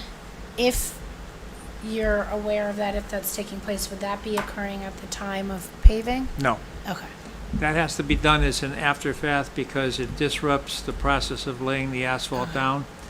And the way they should be installed, like what we did down on Landis Street, they have to be cut into the pavement, so otherwise the plow will hit them and just take them right off. And I Thank you. believe the traffic authority is working on a tentative plan Right. for. They are. That's correct, yeah. Is that also for Rice Road or just North Pease? Just North Pease. Because that's going to divert a lot of traffic onto Rice that also has the same problem, so. Something to I'll go take talk up to with the traffic authority. Yeah. But also, I think it's planned prior to the high school. So it would be folks who come off of Amity Road onto North Pease. It's really the going southbound more so than the northbound. So typically when the high school lets out, people are racing as fast as they can. I To have a get on mindset Center of Road. what I would do Yeah. It's good. from We're my gonna need to hear it. perspective, but I would take this a step further and then take a consultant, see what their input would be, and move forward from that. Because now That's- you have the traffic authority, the consultant, and what I feel would be placement. It's a sound plan. Thank you. Any other questions? We have a motion. This is for the bid waiver request, yes. I'll make, yeah, yeah. I'll move to approve the bid waiver as noted in our memorandum. Second. The request for bid waiver for asphalt milling for pavement program. We have a motion and a second. Is there any additional discussion? All in favor? Thank you, How Maureen. about the paving itself? Is that a different request, a second request? No, that's just, he means like the roads and the. Oh, in terms of, We're gonna publicize the list of roads. Once you do that, that's The an milling is done by expectation. one contractor and the paving is done by a different That's the one. only thing he's asking. So we need a motion to approve the list that you submitted. Yeah. Okay, that's the motion. I'll second. and for public purposes, that's North Pease, Cornfield, Rice Road, Warren Road, Old Farm Road, Clark Road, and Peck Hill Road, segment number 100 to Rimmon Road. We have a motion, we have a second. Is there any discussion on this? All in favor? Motion carries. Thank you. Thanks, Warren. Warren, is Thank there, last question before we Sure. break to the next item? If you do this within the budget, is there plans to do more? And could you, at some point, let us know what that might be? I don't think by the time we're done that there'll be more, Okay? but usually it won't quantify another road. So the money that wouldn't be spent would Would be be rolled used- over We to roll next the year. Got it.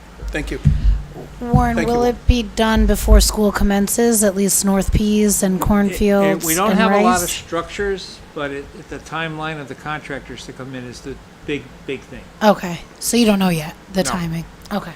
We have probably 20 or so structures to adjust. That takes a little bit of time because we have to check the catch basins before we pave. We don't want to put a new road down and have structure failure. So that being considered, and then it's the process of coordinating between the two vendors. Usually we get the milling contractor to come in. We try to have the paving contractor come in within a couple weeks of that being completed. Cool, thank you. Thank you, Warren. Thank you, Warren. Okay. Our next item on the agenda is the CCW Master Plan Update. And Mike Assis.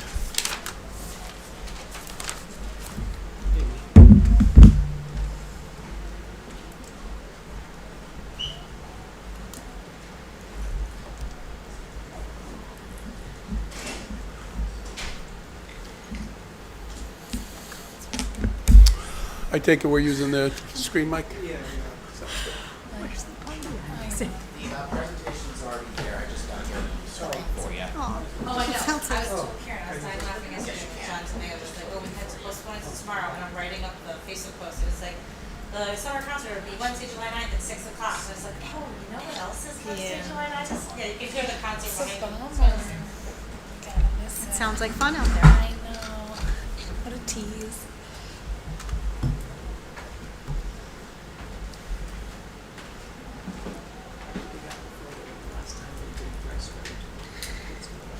Oh, is that right? Yeah, photo of them in front of the dirt road. It's done in 2000. That was nice. It's interesting. Very. And some of the names in there?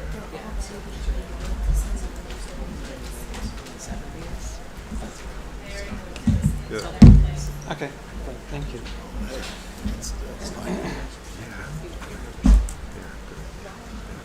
All right, good evening.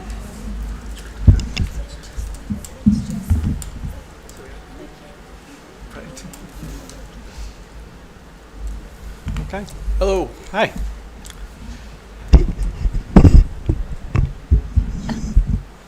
So, shall we jump in? Jump right in. Okay. Please. So we sent over a series of slides earlier today. The purpose of this evening's update, our final planned update with you in person here, is to respond to some of the questions that were asked during the last meeting, share with you some new graphic material that will be included in the final documentation, and talk about the remaining tasks that we have to deliver the master plan to you all. So if there aren't any questions to begin with, I'll just jump right in. Sounds good. Okay, so this is what we'll go through tonight, the implementation roadmap. There's some additional content that's been added to that, some illustrative materials, and then some clarifications on the cost-benefit estimates, and an additional estimate for no development options been included. And you can see the line of "we are here" is inching towards the right side of the screen here. This is our last scheduled update in person. After this, we'll again welcome any feedback and questions, and then prepare final documents for review. We have an outline of those documents at the end of this presentation that we can walk through.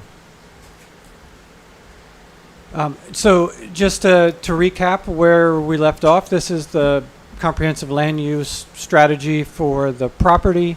This remains unchanged from our last meeting, so I won't go through it in any detail unless there's any questions. All this remains the same. We've brought back this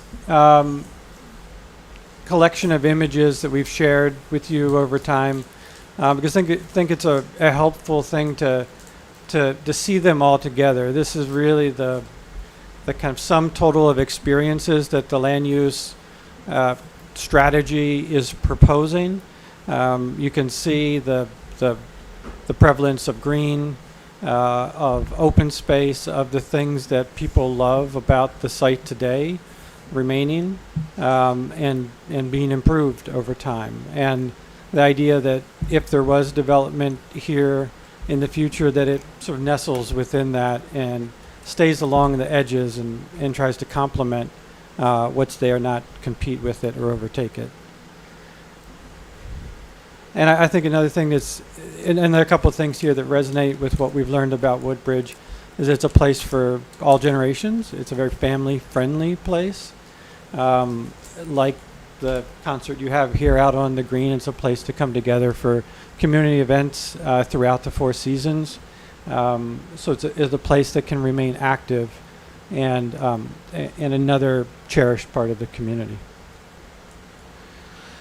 There's a couple of visuals that we've created of what the potential of those interventions could be. This is an image of what the Roger Sherman farm area could be. You can see the existing image of that area today in the upper right, with the parking lot just there on the left side of the picture, and the introduction of a few new elements: an open air pavilion that could be used for programmed or just informal gathering. You could bring school groups there. You could have picnics there, but it's open, unconditioned space. A modest amount of manicured lawn space just for picnicking and other gathering events, but sitting within native landscaping that would surround it and kind of be the entry experience that you'd go through to arrive. Various types of paths, from more narrow permeable paver pathways that would replace the asphalt paths that you have today that are in many locations unsafe and in disrepair.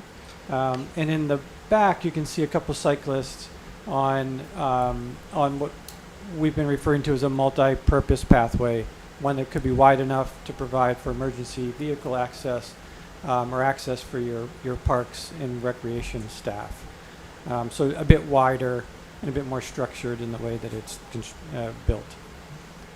Also, in the foreground on the right, you see the idea of interpretive signage. We think that there's a story to tell here at the Gateway about Roger Sherman, about agricultural history of Woodbridge, the history of the site, And that could be done through art. It could be done through this kind of sensitively located signage.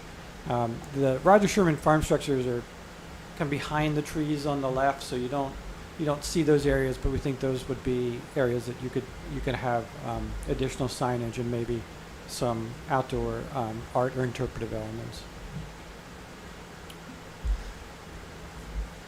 And we also put together a view of what the experience could be on the hilltop in what we've been calling the agricultural area, smaller scale community farm setting where you could imagine seasonal events, a fall gathering, this one suggesting something in the summer, not unlike what you have outside here today with a temporary stage accessed by the multi-purpose path for those who need that, or simply via the trails. But a little bit of a lighter touch here on the hilltop, and just using the open area that you have today, and you can see that in the image that in the upper right. So we think these vignettes do a good job of expressing the potential here and how this really is a place for lots of different things to happen. There were a few questions and things that we discussed last week as we went through the slides that represented the recommendations for each of the sub-districts. We're not going through all of those tonight because they remain unchanged, except for this one area where we talked about suggesting a way of managing density in the development zones, not based on coverage and building height, but alone, but by adding a metric for dwelling units per acre. So we've gone back and done some more math and some testing on this, and this is what we have to share. In the D1 area, what we're representing, this is the area on Ansonia Road with the smaller cottages. What you see there is about 5 dwelling units per acre, and we're suggesting that that's a maximum. When we look at that area, we don't think, given what we've heard from the community and from the board about preserving the view shed along Ansonia and the trees that are on either side of the former fairway, that you can really fit any more than that. Those are already about 1,000, a little bit less than 1,000 square foot cottages, and that's probably the largest what we call carrying capacity for that area. In D2, what Mike, we're can I just interrupt? Because I'm seeing 8 structures depicted in the. They're little clusters of 4 cottages in each. I think you're seeing 8 clusters, but each one of them has 4 homes in it. So how is that 5 dwelling units? It's 5 dwelling units per acre, so it's Per 30. acre. Yeah, per I'm acre. sorry. So that would be the metric that you would. We're suggesting that you build into a zoning overlay as the maximum. It can be arranged differently, but we think that's a responsible and carrying capacity, a kind of limit to what you'd want in that area. Thank you. What we're showing in D2, in just the area that's residential, if you take the hospitality piece out, is 12 units per acre. So that's the townhomes plus the assisted living. We did a test of what would happen if you didn't have the hospitality and you had a second multifamily building or apartment style building, and you had more townhomes in the hospitality area, and even smaller townhomes, something that might be at a lower price point. Not quite as small as the cottages, but the townhomes that we're showing in D2 now, we think would probably come in around 700,000. So if through future discussions and negotiations with the developer, you're seeking something that is more affordable, we think that land would yield something around 15 units per acre. So a little bit more than what we're showing in the residential area now, less than what your opportunity zoning now permits. So somewhere in the middle. Any questions about those recommendations or the density approach? So for D2, there's kind of two areas, and so on the map, 3 bullets under D2 here apply to both of the areas, or because it's only labeled D2, it's hard to, Yeah, D2A it and applies to D2B. the whole area. Okay. Okay.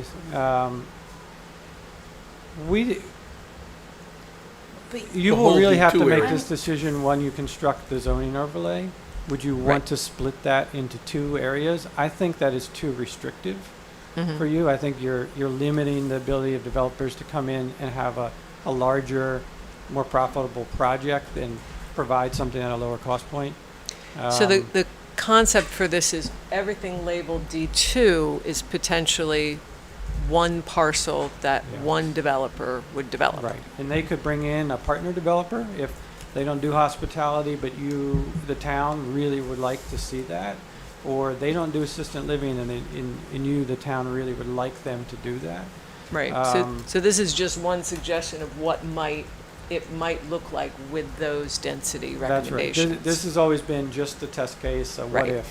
Yeah, But the recommendations are that you permit all of those various uses, but you cap the density.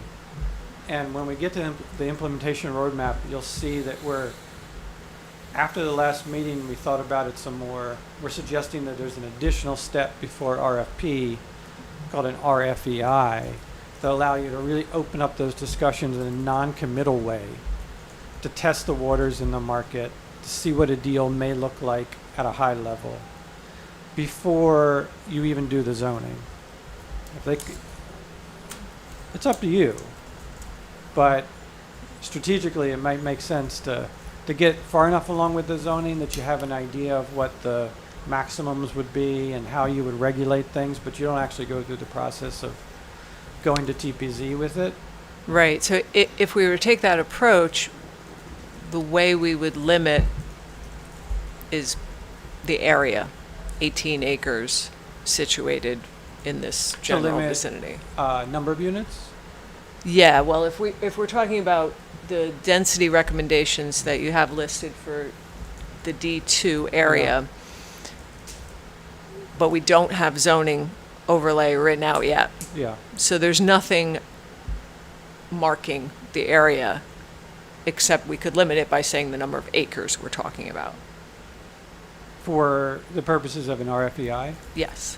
For an RFEI, I would expect that this plan is an exhibit. It's something that is provided, and they're responding to the boundaries that Right. have been generated. Because we won't have subdivided the property in any way yet. So if they Not say legally. 18, well, we need another half an acre, or we You only probably want would not 15. want to legally go through that. And Right. you could, Right. but I wouldn't. The RFEI is a really nice way to go out and bring Test. people into the conversation in a non-committal way. You do not need to proceed with any of the respondents. You could open it back up and have it be a public RFP again. You could, I believe, choose not to. It's something for your council to weigh in on. Every municipality is different. Right. All right, and then one other question. You mentioned the current opportunity zoning density. Yeah. We would be able to overlay something not as dense as the opportunity Yeah. housing zoning? Okay, Yeah, I mean, you're creating a new zoning in creating that. district. Yeah, okay, Yeah. thank you. So if this plan were to move forward in implementation, Yeah. it would be over 300 units. 272 Yeah. in D2 And and 32. 35 in D1. 32 and D1, but yes, point taken. Yeah. 5. The is that not existing 5 times concept. 7? Yeah. In the test concept, I'm sorry, you're multiplying 7 times 5. Yes. Yeah. Yes. So that's over 300 units. This concept also includes assisted living, if I'm not mistaken, Mhm. Mike? Yes. So I'm not seeing where you're getting the 300 in your math. I'm just If you- reading if the you hold bullets. the- if you- 15 dwelling units per acre, 18 acres. One is equivalent to 2 100-unit apartment buildings.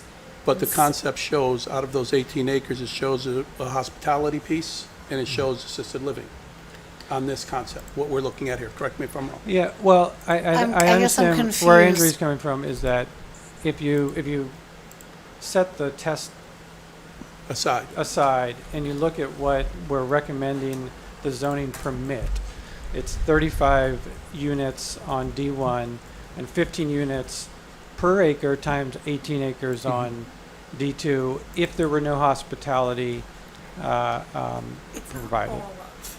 Okay. Yeah, It's just different options. Like, it doesn't all have to be yeah.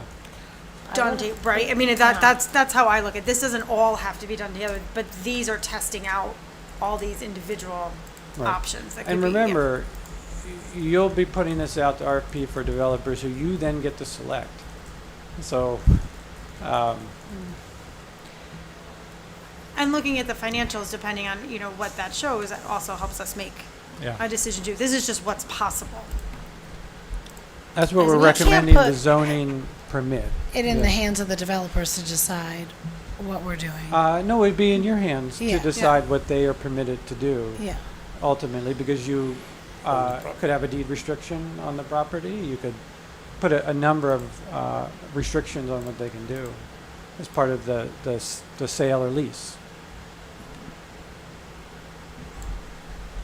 But the reason why we're recommending the overlay zoning is that you're creating a smoother pathway towards approvals for developers who might otherwise look at a project like this, in the history of a project like this, and say, this seems like it might be tough earth to plow. I'm not sure I want to invest the time to make that case, get the zoning changed myself.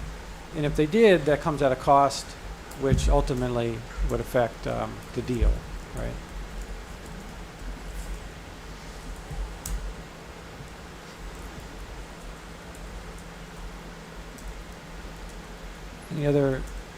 Any questions about density or other issues? Before I turn to the issue of the traffic analysis.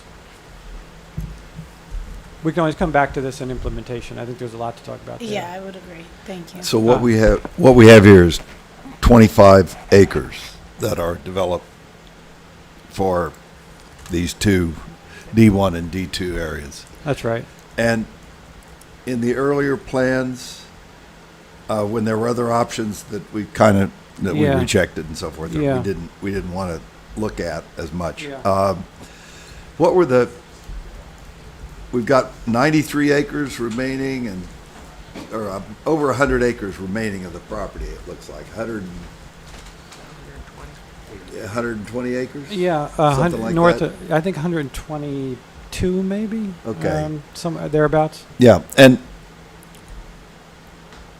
of that, there's a lot of wetlands, there's some stuff that's really ledge.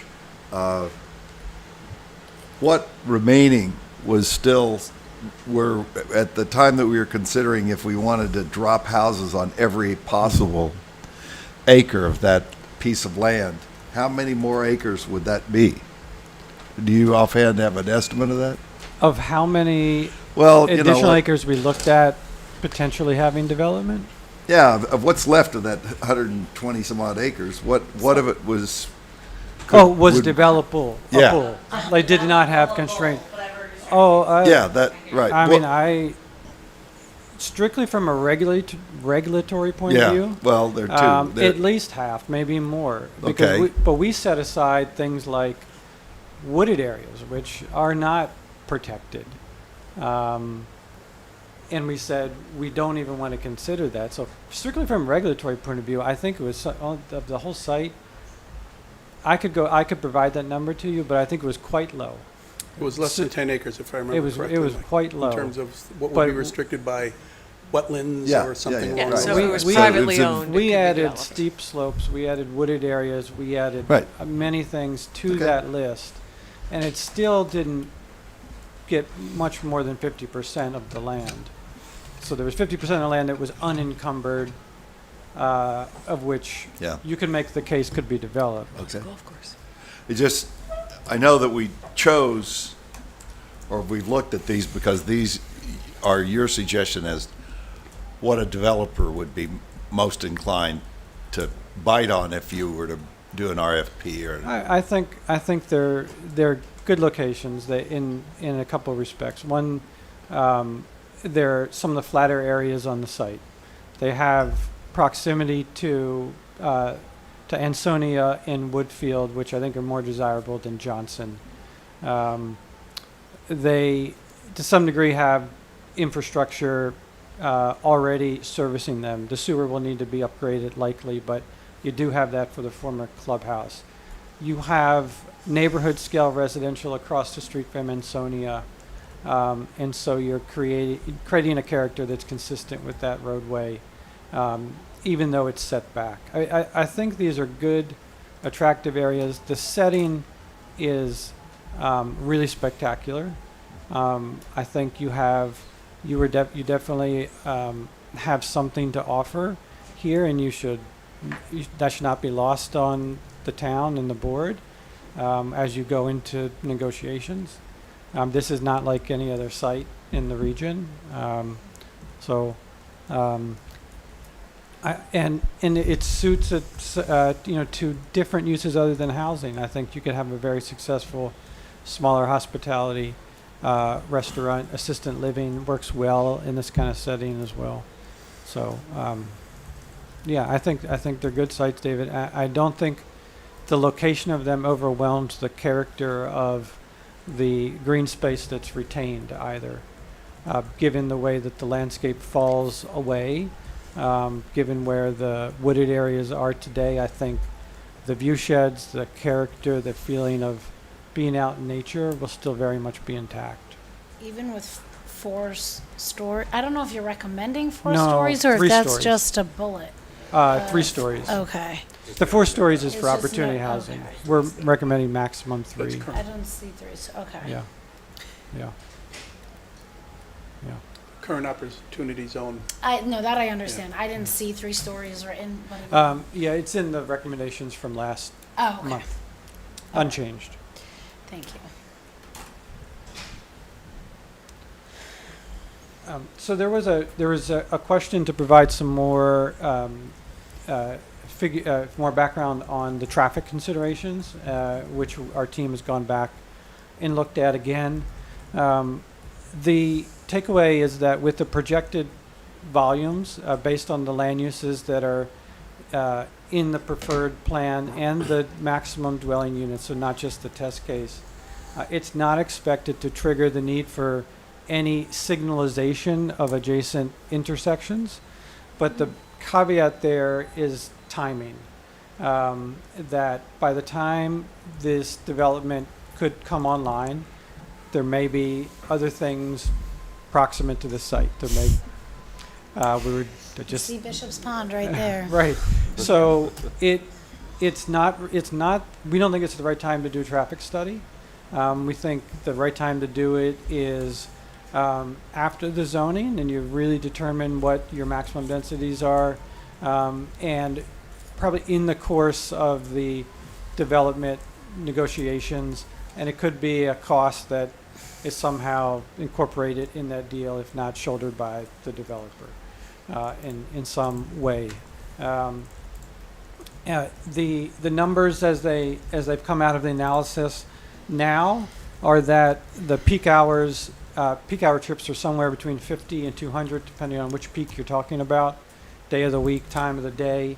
And Connecticut DOT likes to see traffic studies done when you reach about 100 trips per peak hour and sustained traffic. And we can't really confidently say that we'd have sustained traffic here, but we're inching into the area of having the peak hour at that threshold. So We think that you will have to do one eventually, or in coordination with developer, but it's not the right time now. How do you define sustained traffic? Sustained, I'm sure there's a technical definition for that. It's probably based on number of hours between working hours. I could, if you're interested, I could Well, I'm provide just wondering that. if it's like commuter times would It's more than suffice, that. or, okay. No, it's beyond the peak hours. Okay. So I'm not sure how many of those non-peak hours you need to sustain it for, but it's beyond peak. Okay, thank you. And this estimate covers signalization of both that Rimmon and Yes. Sonia intersection, Yes. and then the Woodfield one as well. Woodfield, Ansonia, Rimmon, Johnson, all the intersections, yeah. So just with looking in isolation, Right. you're close. You would probably want to do a traffic study if all this was happening tomorrow, but it's not. So we think you should wait, and See where we are. the cost would be, in today's dollars, 15 to 30,000. And the reason it's that much is because you're collecting data. You're having to go out there and gather baseline data to then compare it to. Right, so, and I guess it would also depend on if we're talking about both pieces of development Yeah. at the same time, because Yeah. if we do the one on Woodfield, you have a lot less pressure on that Rimmon and Sonia five-way That's right. park lane thing. That's right. Okay.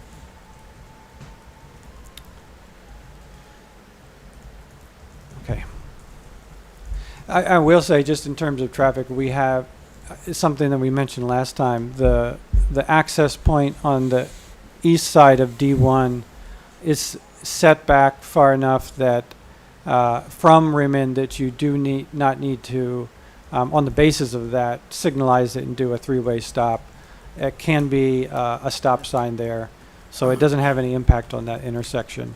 If it moves much closer to the east, then you would have to think about that, but it's far enough west. Any other questions about the plan? The next slide's the implementation roadmap, so I think we'll spend a bit of time on it. Mike, I'm just wondering, is traffic circles included in the concept of signalization? Signalization improvements, Okay. yeah, that would be an alternative. Yeah, we had heard that was discussed at Rimmon and Ansonia, and it very well could be an option there.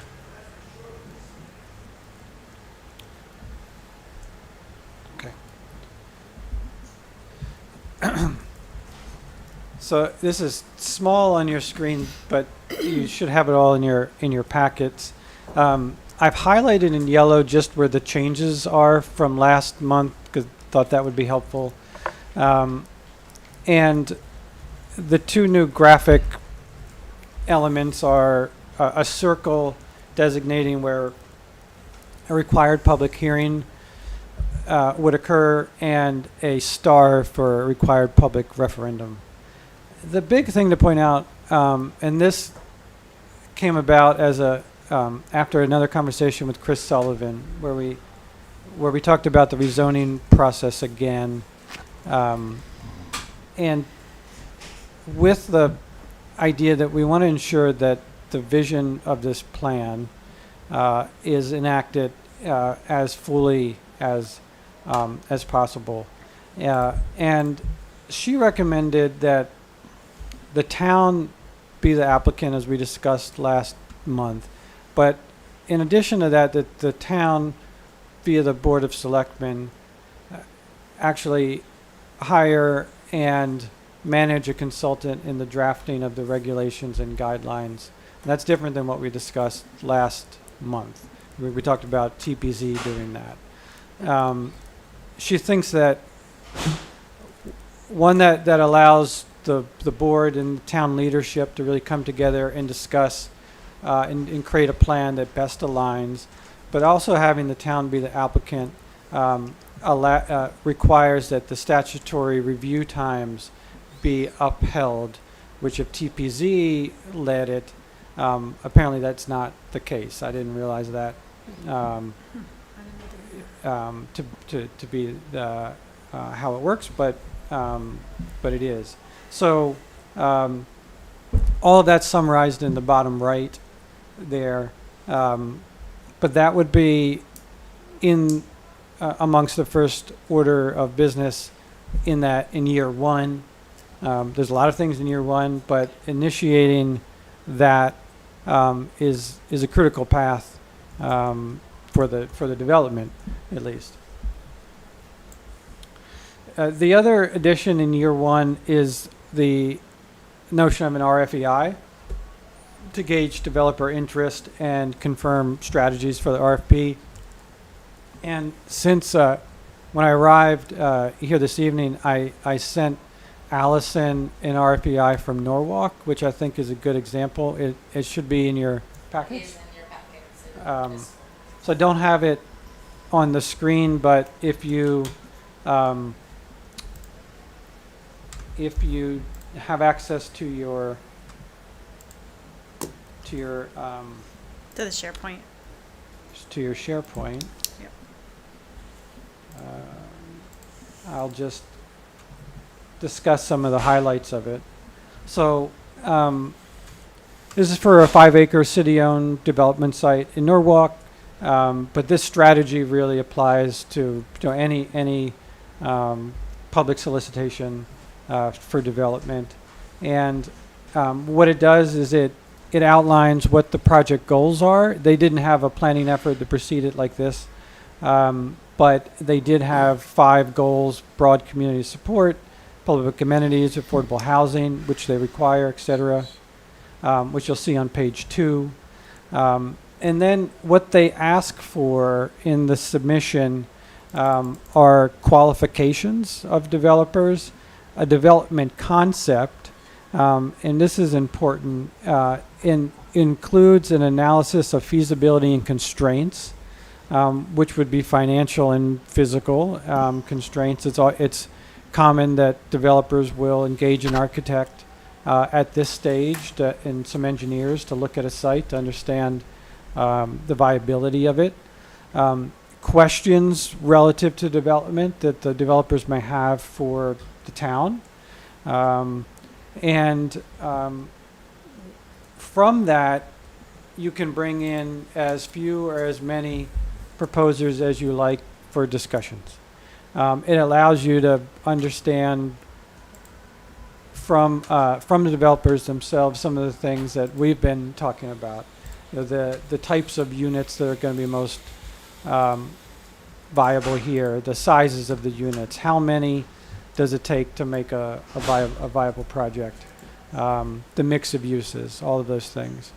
And we'd recommend doing that after that you've come to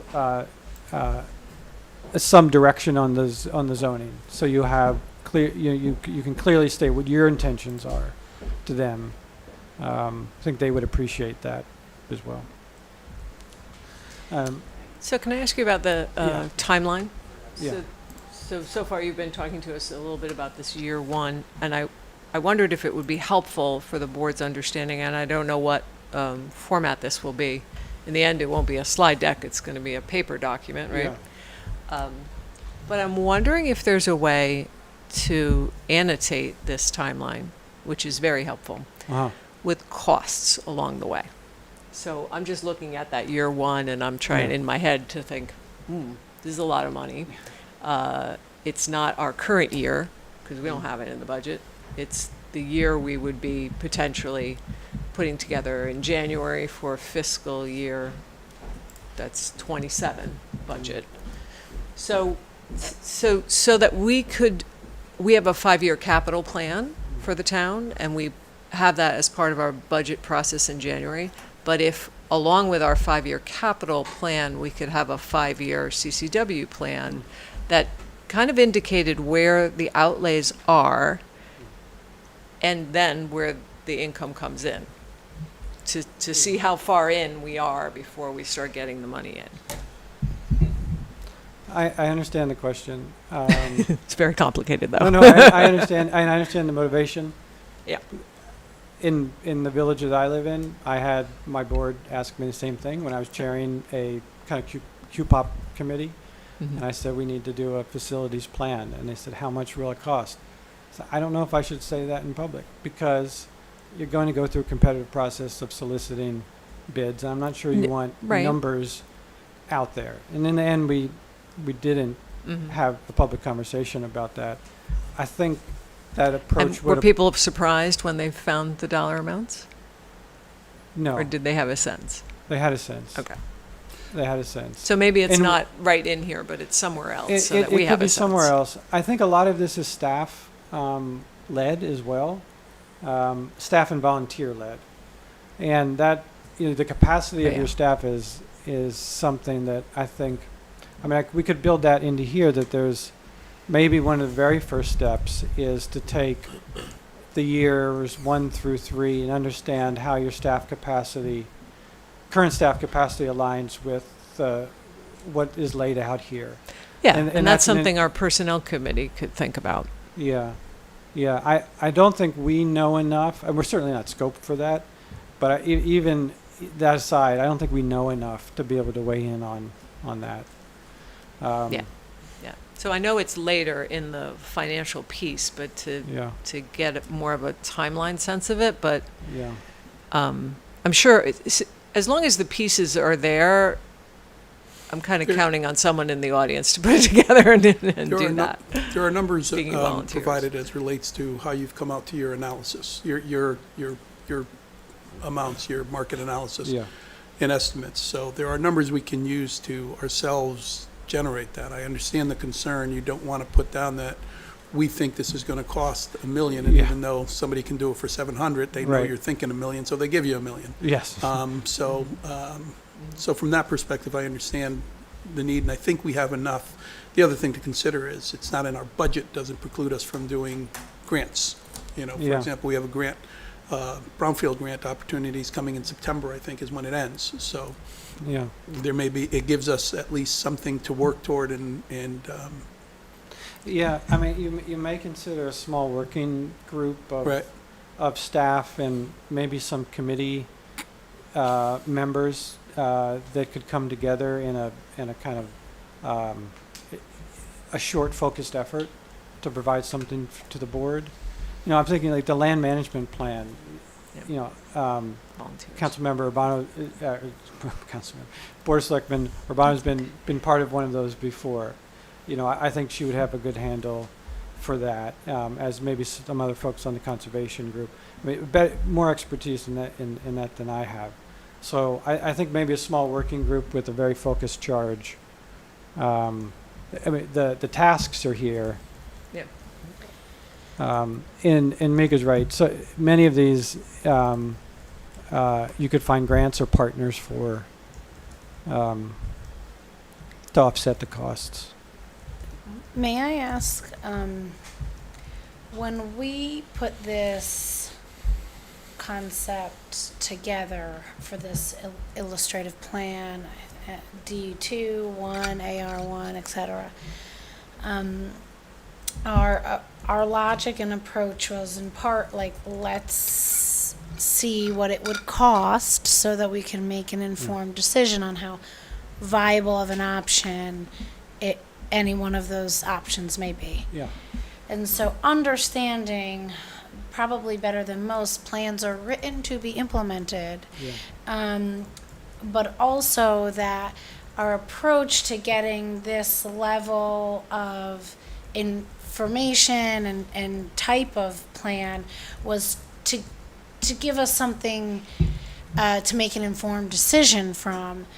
So this implementation roadmap is, of course, as if we were to proceed with implementing everything as mapped out on the illustrative plan you just reviewed.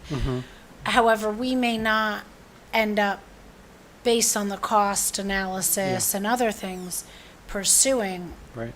all of this. Right. We're still there, right? Where we may not move forward still with all of these elements here. That's still our place. correct. Yeah. There's So- some we can't move forward with. Right. So, I guess I just wanted to make that publicly known and also ask at what point, so is it while we're with Cooper and Robertson in this next month where we are deciding what would ultimately be in our implementation plan? Or is that kind of a living thing as we go through the year 1, 2, 3, 4, and beyond as detailed here? Their deliverables are the concept in the plan. The Yeah. implementation plan, they give us, and then they give us supporting information and documentation related to the plan and what you can do. The implementation plan is kind of what we should do to reach this goal. Yeah. Okay, so that's all this is at this point in time. So I guess my question is, at what point are we using all this information to decide, hey, we don't want to do D2 as conceived? Like, when is that after the RFEI? Like, I don't really understand when we narrow our actual plan down. The adoption of the plan doesn't require any of these steps to occur, but it's a plan for you to know what's needed and what order is recommended. The way it would happen, well, one way you could consider it happening, is that you have a body, in the town that manages this, a committee, a commission, and has the plan and keeps it a living document. If we don't decide to do this, the plan changes slightly. Here's the new critical path of events that happens. Or this didn't work out. We didn't get the brownfield grant money that we expected. We're going to do something differently. And you have someone managing that. In lieu of having a town planner or a village administrator, town administrator, someone who may do it in a different scenario. It could be someone who was in the role of Goldman in York. It could be an outside consultant like Cooper Robertson that is on an hourly as needed basis. There's a lot of different ways. We haven't talked about that yet. But if you think it's beyond the capacity of the board to maintain a living document, there are other ways to do that. This is the initial plan, and plans, the best laid plans, right? It will change. And you should not feel like you can't adapt it over time. Yeah, well, yeah, okay. I guess I'm just, maybe it's a conversation to just have with the board of our approach. Yeah. And how we plan on tackling, like Yeah. what we actually, and what the town actually wants to pursue. I mean, Now that we have this Yeah. information. Well, we do have all the way in years 5, 6, a note about going back and reviewing the plan progress, maybe having some public review as part of that, and adapting the plan. But maybe that's something that you do before that. Maybe you do it in the board. Maybe the board has an annual review of progress. It is really, I think it would be an important discussion to have after the adoption of the plan, is how you want to maintain it and use it. There are a lot, and we can provide recommendations in our final document. There's so many different ways. Some would bear more in your resources and time than others. And to clarify, the adoption of the plan comes with a public hearing? No. No. There's no real point in time when we're adopting the plan. Right. That's why I was keying in on funding, because we have a process by which we talk about things on a 5-year schedule of what we're going to put money into. So I understand that we could be applying for funds, But if we've yet to get the full buy-in of the public, we're making expenditures of staff time and we're pursuing funds, similar to the money we've spent on this plan so far. And I think what I'm hearing Andrea say, and I think I agree a little bit, is it would be ideal to have full buy-in from people to embark on this before we start spending more Yeah. funds. Thank you. That was in what I was saying. It wasn't exclusive. Right, 'cause if there's what I was no- saying, but If we're misreading the interest in this, this is very expensive Yeah. to be misread. So this is not really on you at all. This is more of a discussion for us. yeah, I think it's an internal thing that Yeah, we have yeah. to set time But aside. I do think the more we can understand what the costs are going in and explain to the public, it will help us get that buy-in if they know that we've deeply considered that this doesn't happen overnight and it's not magic and it's going to cost money before it brings in Well, we money. have, Well, not- we have represented all of the major costs. Yeah, Right. I think we can Right. piece it out. Yeah. And you can. I think you can. I've looked at the numbers and it's, if you look at the plan, year one, for its community access and programming, launch invasive species removal pilot, that's something we need to do. It doesn't matter what we do with the property, that's something we Yeah. need to do. So we should start that and we should get that going. Design low-cost early wins, whether it's doing something at that corner of Johnson and Sonia. Again, that's something we can opt to do. What we do is optional in terms of how much we do or how little we do, but it's something that's optional. Then when we get into planning and zoning and starting to look at overlay network, there's not a cost item there, that's a time item. That's a resource item. It should be, I shouldn't say that, because we would probably get a consultant yeah, there to is help a us do that. cost, yeah. So there would be a cost to that, but that's what we decide we want to do. Okay, it's time for us to look at this, get the expertise that's needed to move forward with this, because everything else stems from this. So from my perspective, what we're doing, what we've been presented with, offers us what you're looking for. How we treat it, put it on a shelf and do nothing, or we actually do what we've said we would do and get something done, then we decide what we do and how we go forward based on what we can afford, what grants we're able to secure, and what resources we have that are available to get it And what the done. public supports, and what the public wants. We've gone through, the public has been part of this process for the whole time. This has been on the website, everyone understands what's there. Everyone, we communicate all the time that this is what's happening. The public, this has not been done in a back room. So I didn't say that. I understand. Yeah, no, I hear defensiveness unjustified in what comment I just made, which was that the public needs to support what we move forward with in implementation. I mean, that doesn't have anything to do with the past, it has to do with us moving forward with implementation. And I think part of this implementation, though, I mean, in multiple places in here, it does talk about getting that input from residents as we continue to move forward with public hearings, with, Referendums. right, community access and recreation plan, with input from residents. So part of this implementation is to get more feedback from residents. And I think things like the land management stewardship ordinance would include residents as active participants in developing it. I think a lot of year one actually brings the residents into the project and has them part of making change here, positive change, and change that's focused on what we heard they value a lot, which is the public access and green space. That's really front and center in this implementation plan. The development parcels, as we've seen in the cost-benefit analysis, have an important role in cleaning up the site, especially around the clubhouse, which will be costly, and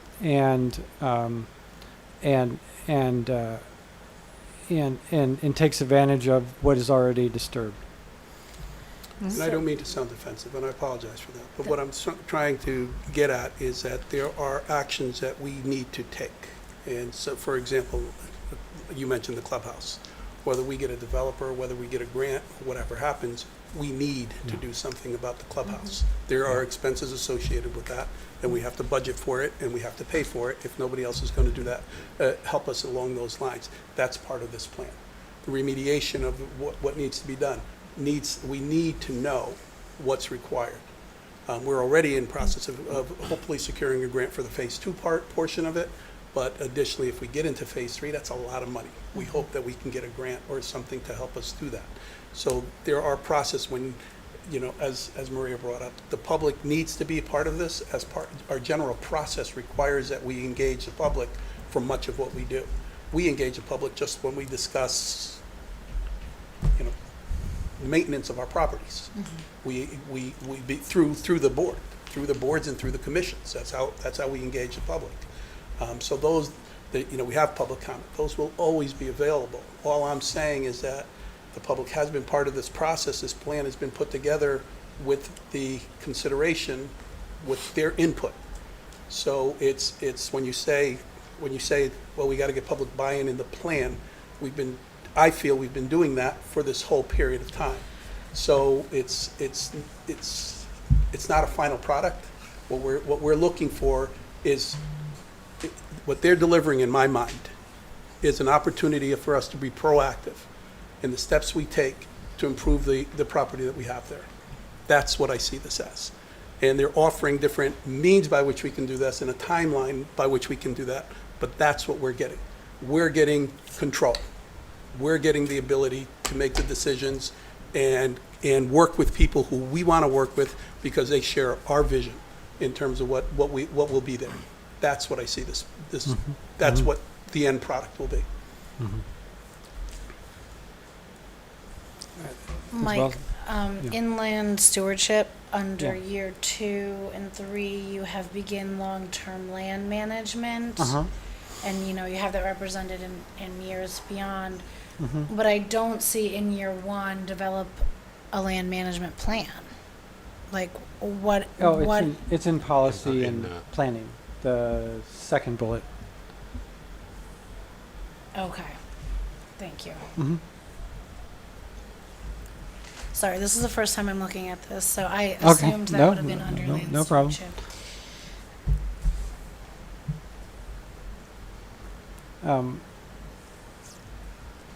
Well, I'll proceed through years 2 and 3.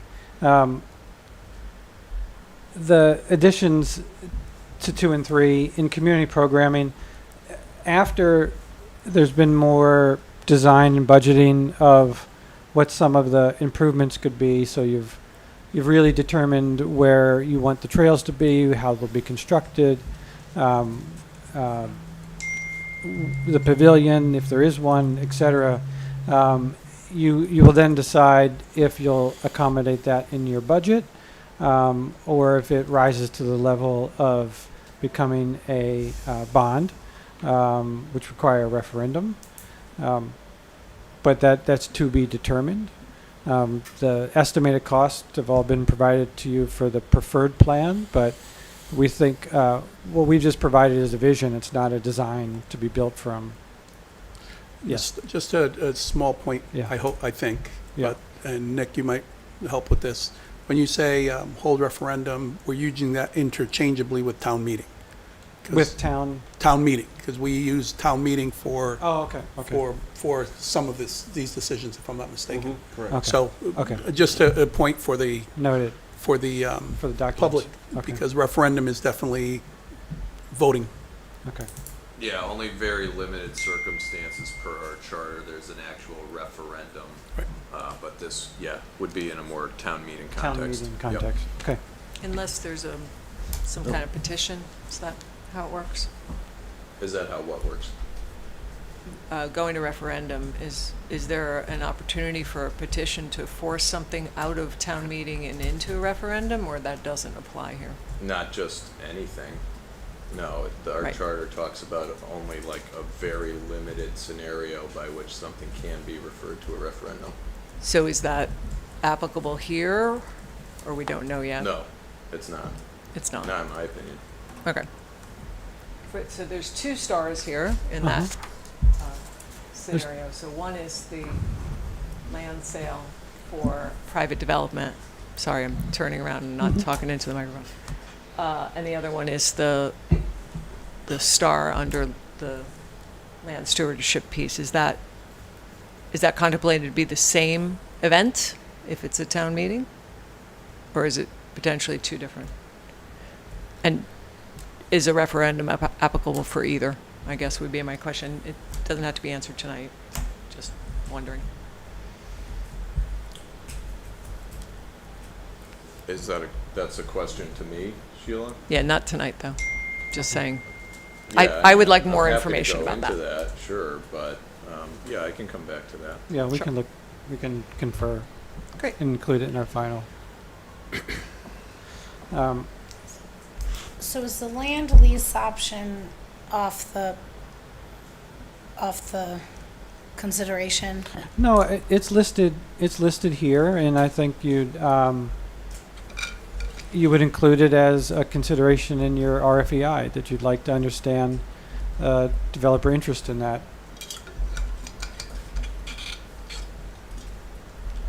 You can see it's in the second, so the last bullet that is yellow in the year 2-3, land sale / long-term lease. I should, or, yeah. Both would require the public to weigh in. The other items there, we've brought back the notion of a FIS, financial impact statement. We talked about that before, especially with respect to school impacts. It's something that you could request from developers to understand any cost to municipal services, schools that would be associated with their proposal.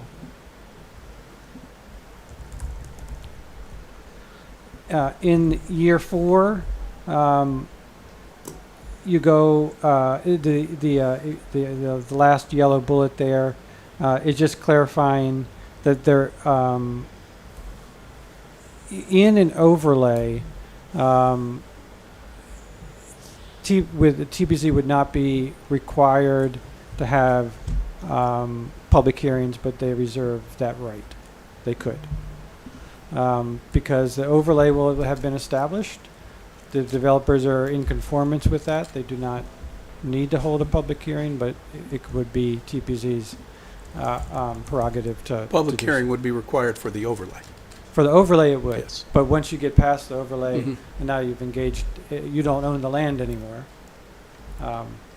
Understood. Yeah. And in the last column, we have suggested that there's some public review process. It could be a kind of open community meeting, which may include feedback on future site improvements, things that maybe haven't been done, or things that could be considered for the future.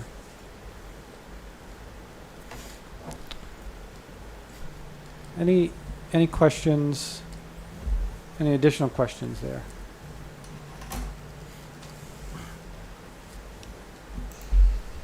Okay. The next section here, we're revisiting the cost-benefit scenarios. We'll review in a moment the no development scenario, which is new, and you have the backup for that in your packet. But here are some clarifications based on questions from our last meeting. And there's a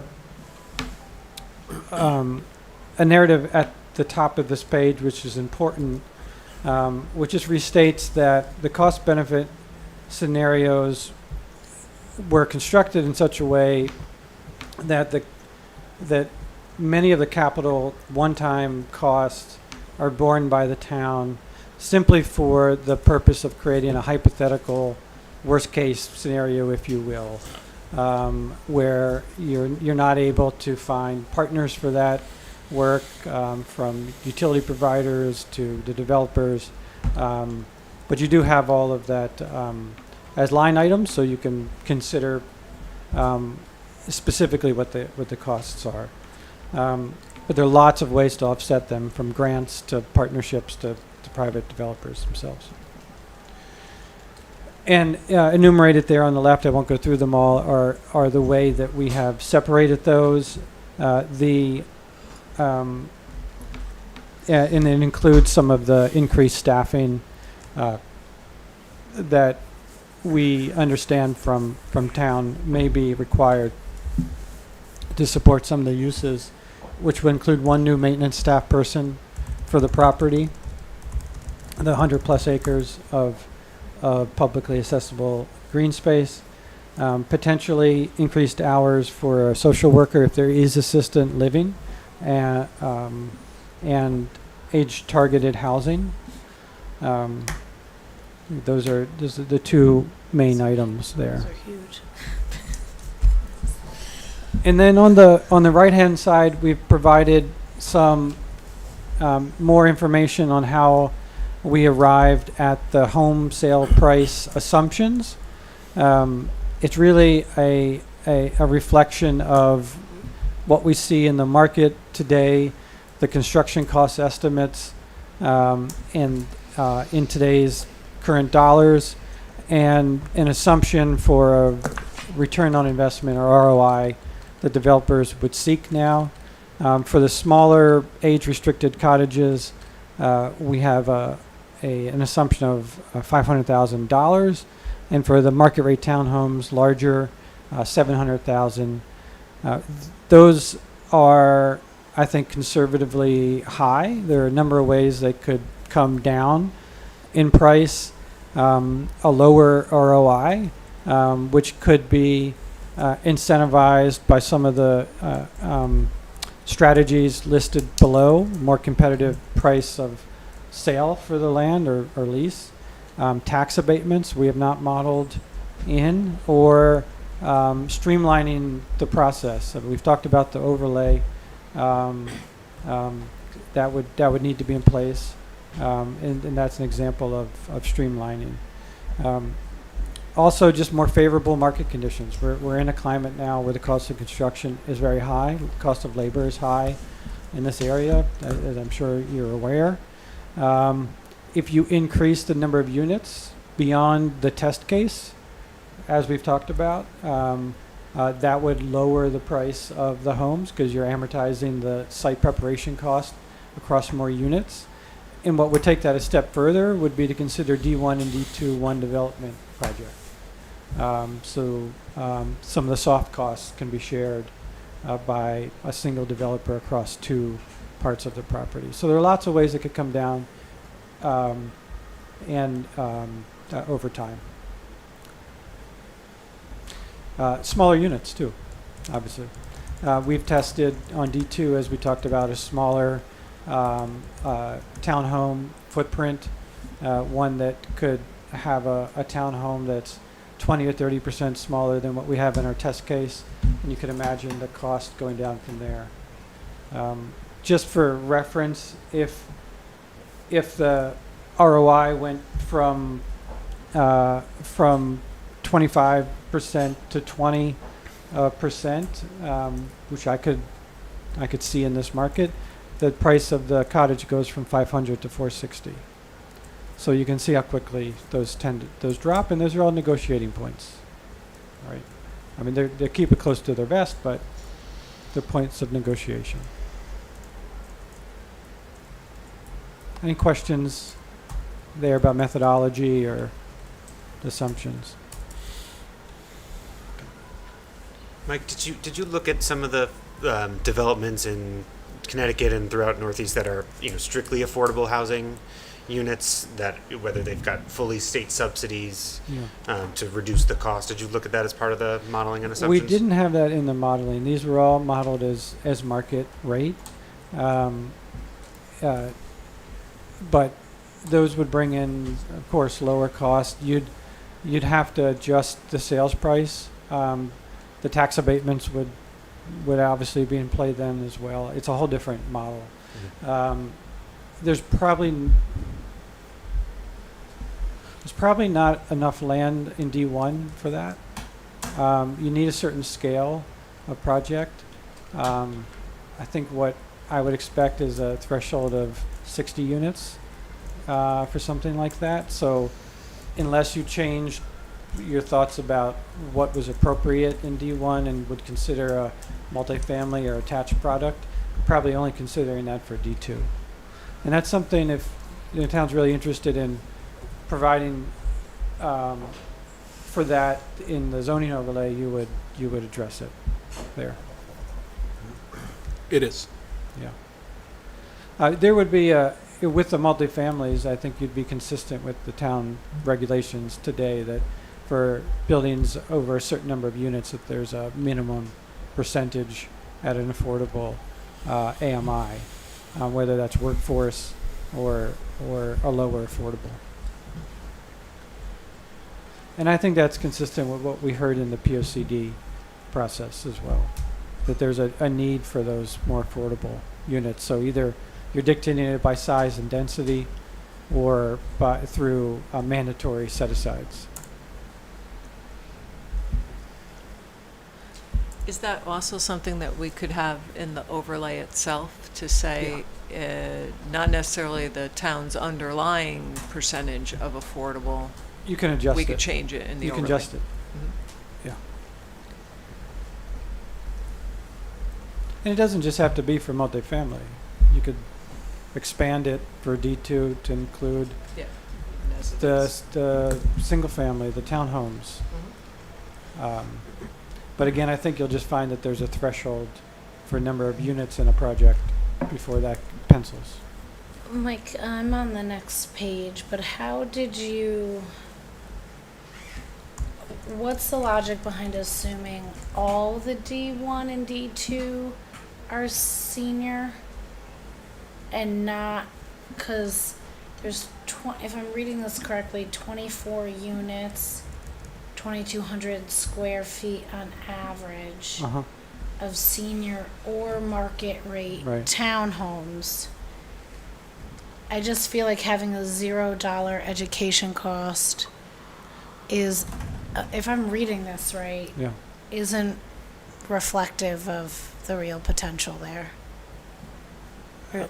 So can you help me understand that logic, or would you be willing to go back and add some education costs for that? Because I think it's highly unlikely that 2,200 square foot units wouldn't have children.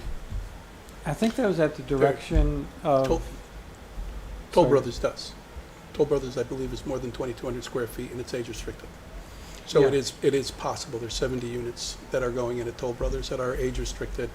They're large units, three-bedroom units. Perhaps So I'm wrong, and if so, please help me to learn. But to my understanding, age restricted is not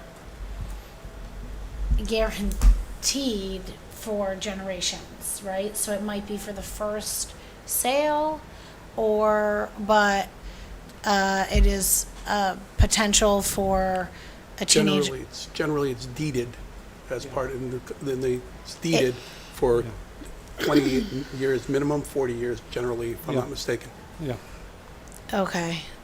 And I think the reason that we're showing 0 is, if you remember, we don't have it in the packet, but if you remember this chart, which we've referred to a couple times, it didn't ask for market rate in the preferred, so we didn't include that.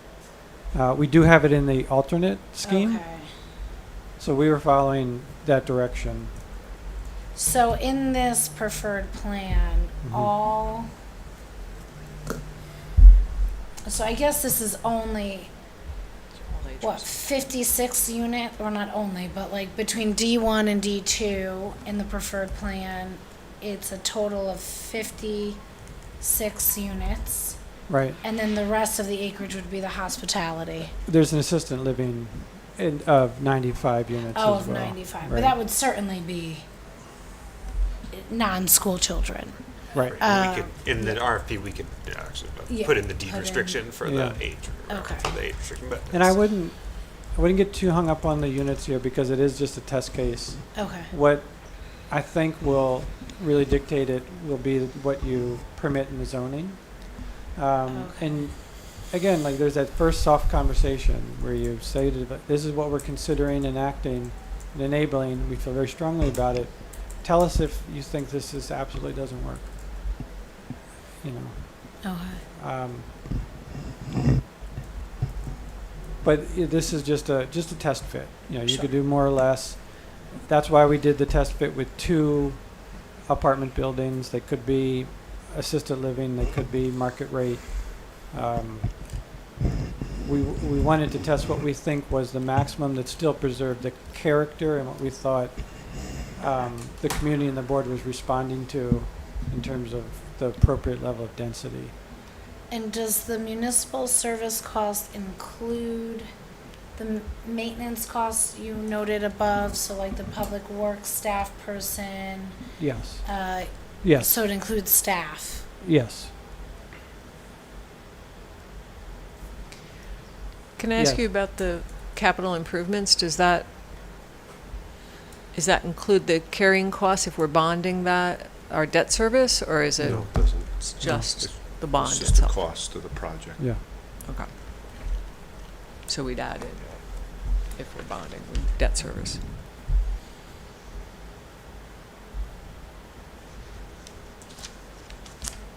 Any other questions? There is a variation on this that we thought would be worth putting forward, which is the preferred plan, but with those ecological zones that we had discussed, 17 acres of restoration. So you can see if you flip between the annual net fiscal impact changes, the one-time cost change by about $500,000, about $500,000. Just so, because in the preferred plan, it was a kind of minimum level of staff and volunteer-led management of the land. But if you did want to consider 17 acres of the riparian restoration, pond restoration, and a pollinator pathway in a location to be determined, that would be the adjustment to it. So you're Like saying, I'm sorry, Sheila. sorry, I was just gonna say, you're saying 340,000 and that's staff, that's like a couple of people to do the work? For the restoration? Yeah. That would probably be commercial costs to have that done. I don't think you'd have staff do it. I think you'd have a Okay. contracting. So an outside An contract? outside vendor. Just for purposes of notation, your math looks right, but the total annual municipal cost should be 554. I just Okay. didn't bring it down, but Yeah, I see. it appears that the math does Yeah. reflect that.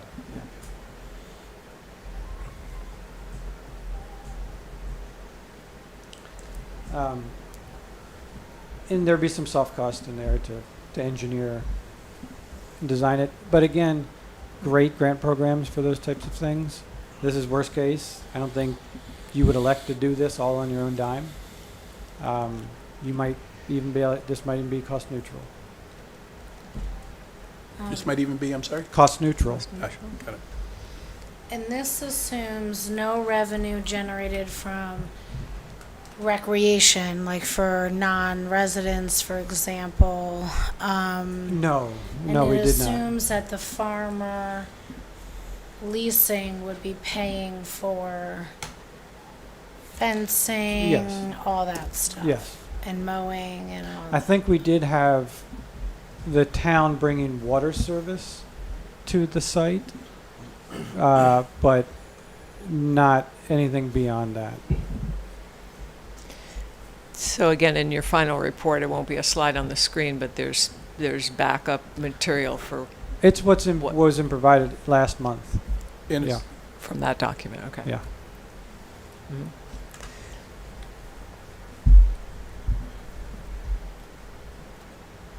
And then we have the alternate plan unchanged from last month as well, and the no development scenario. So this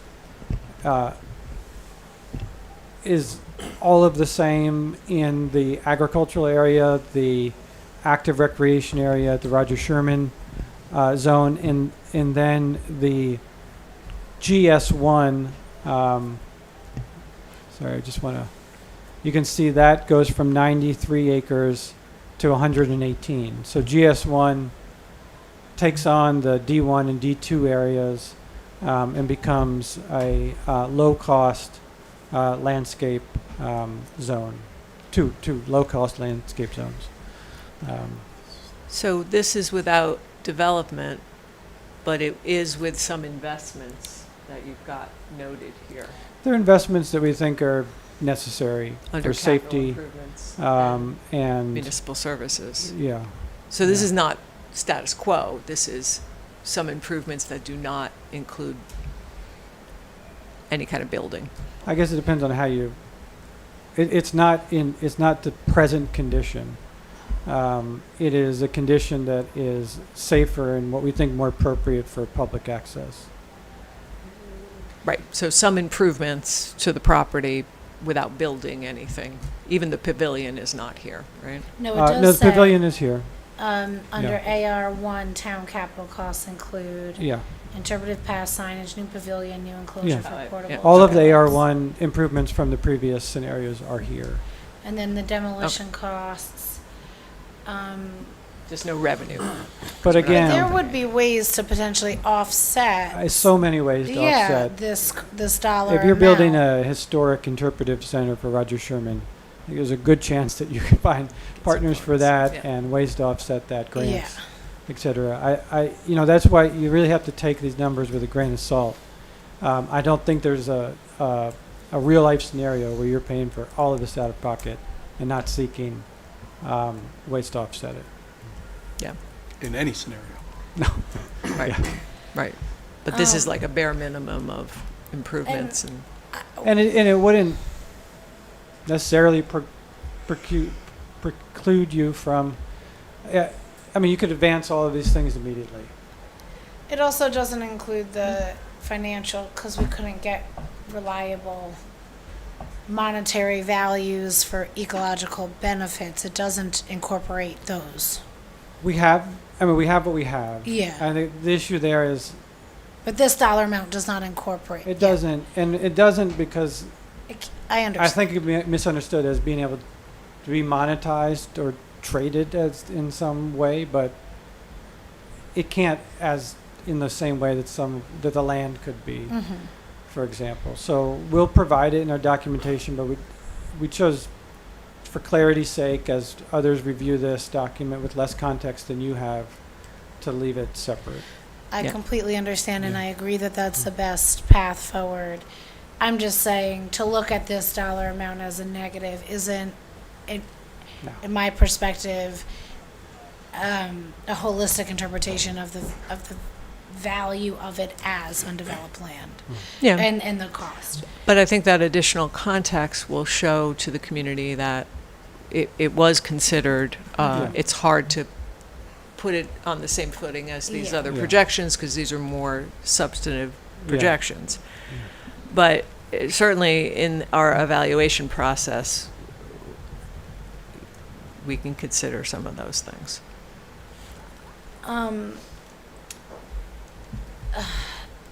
Just theoretically speaking, Mike, Uh-huh. because you mapped out these scenarios based on our feedback.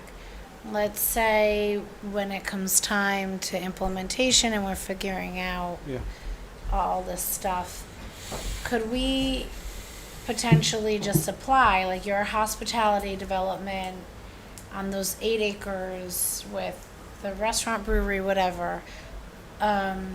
Is there a way we can parse out the costs associated with potentially just that, so that we can say like, okay, well, what if we did this no development scenario, but with that, with some hospitality piece to it? Like, is there a way when push comes to, when we're actually rolling up our sleeves, that we'll be able to take parts of this financially and make our own scenario? I think you're at the point now where it's more valuable to bring a partner in for those conversations or multiple developers for their perspective. You'll do it when you're closer to being able to act on it. The numbers will be more relevant then. And I think what this represents is a balanced vision of what we've heard throughout this process, But at this, I think you need to engage with those partners to really make those decisions at this point. Changing and mixing and matching, now you run the risk of setting a plan off balance. And we really strive to create a plan that creates a balanced vision of everything we've heard and learned. To do it at the end, I think runs a risk of knocking it off kilter.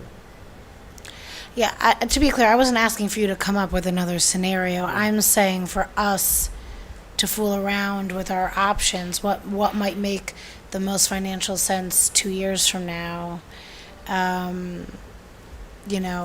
If the whatever, but just like to be able to do our own version, because like it was an option, as you know, and integrated into this, proposed to the town in the previous board, to just sell that 8 to 10 acre piece and keep the rest, open space.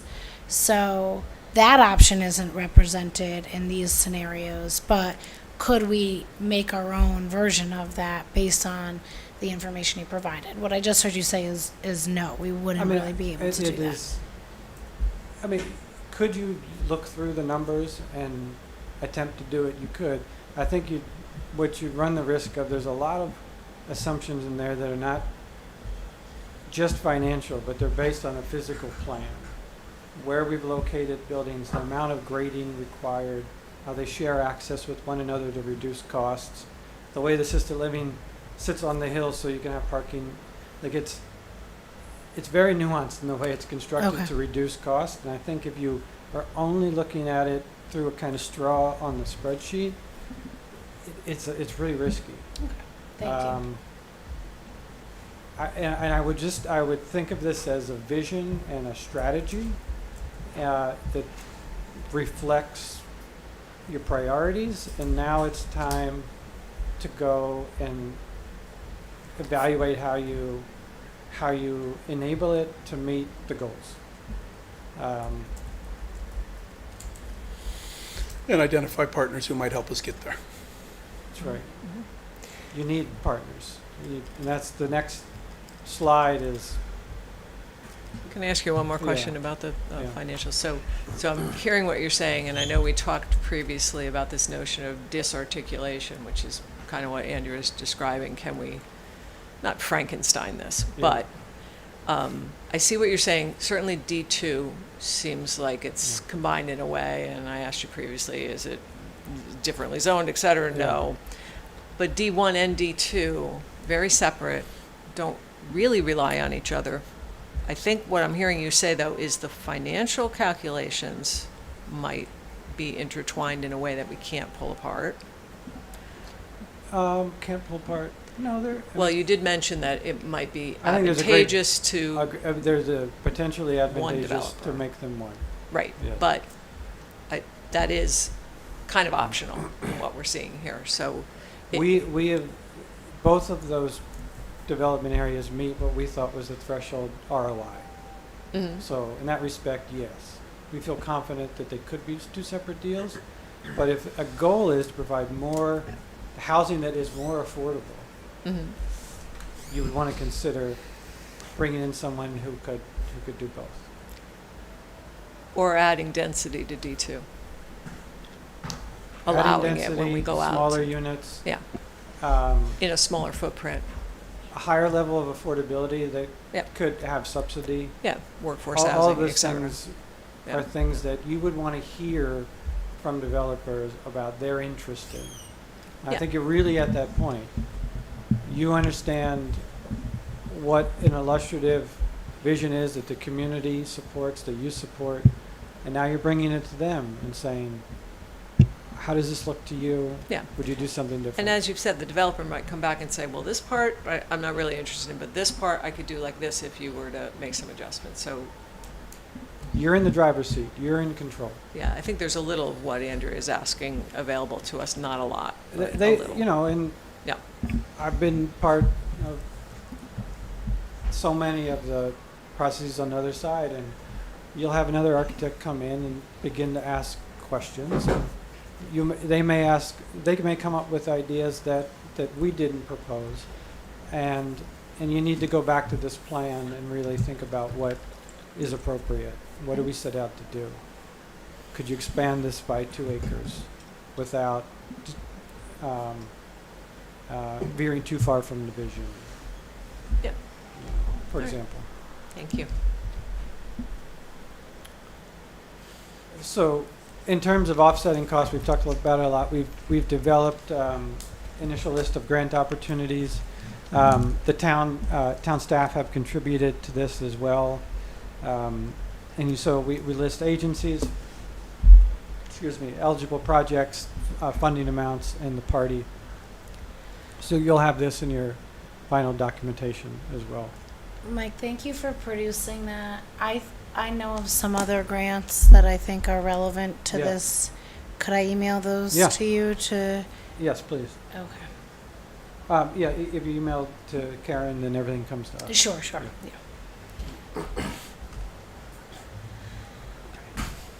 Yeah. And so where we go from here, these slideshows get repackaged into a final document, which is a standalone document that provides an overview of the whole process, what we heard, the things that we looked at and explored on our way to this final land use strategy. And then for each one of the sub areas, we'll provide the recommendations that we shared with you in June with the small edits to density that we talked about tonight. We'll have implementation. It's this whole chapter, the standalone chapter in there. And then the cost benefit analysis will be provided.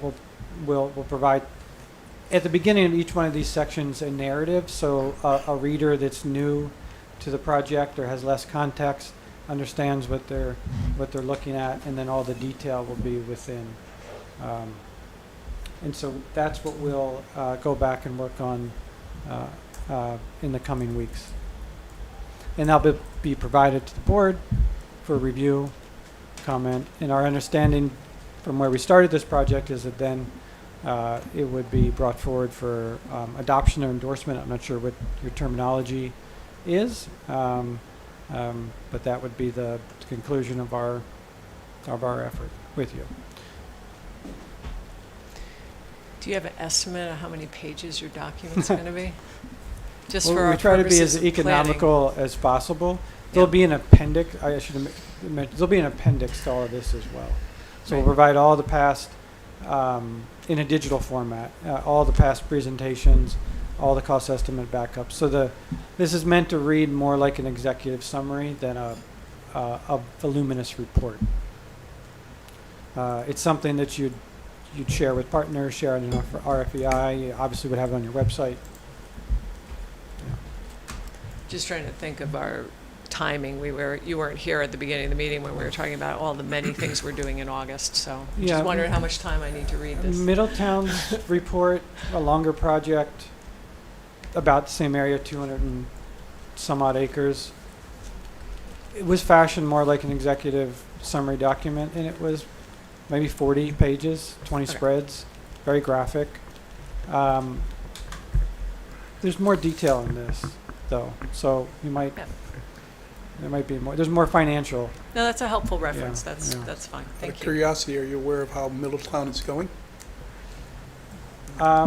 Not in detail. I know that there are changes in the administration now. Mayor Florsheim has resigned before his term was up. And What would drive someone to that? yeah, yeah. Can't imagine, huh? But they Sorry are, to hear I think within the next few weeks, we'll be initiating their phase 1 remediation and public access work all along the shoreline. They have the state funds secured, and they interviewed consultants. Mike, do you know if they use the RFEI process? No, there's no development involved in Okay. what they're doing initially. It's all shoreline and brownfield remediation. So it's engineer LSP, a lead process with some architects on board to. Do you know, and I know I'm asking, but these are questions that I'm sure may come up, and certainly I have myself, but do you know if, for example, their brownfield grants and the state funding that they received is tied to development at a later time? It was part of the Community Investment Fund Okay. program, so yes, it's intended to catalyze development. So there's 2 development sites that I would expect to come out to market soon after. Understood. Yeah, they're Thank you. directly, the improvements are directly adjacent to one. Thank you. Yeah. Well, thank you. Well, thank you all. Any comments or questions, direct them to Karen. We'll make sure are included in our documentation. And it's been a pleasure. Tell Betsy we hope she enjoyed her vacation. We missed her, and Yes. we'll see her again, hopefully. Absolutely. Thank you very much. Thank you, Mike. Thank you, Mike. Next item on the agenda is the ordinance committee update. Take a few minutes. You want to take a few minutes now, folks? All right, why don't we Yeah. try to keep it to about 5 minutes, and we'll be back in? Sure. Thank you.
our meeting.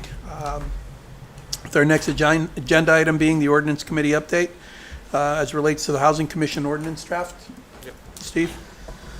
So the ordinance committee met on June 27th, and we reviewed the public feedback that we had from our hearing and otherwise public feedback received over the course of this process of devising the Housing Commission ordinance.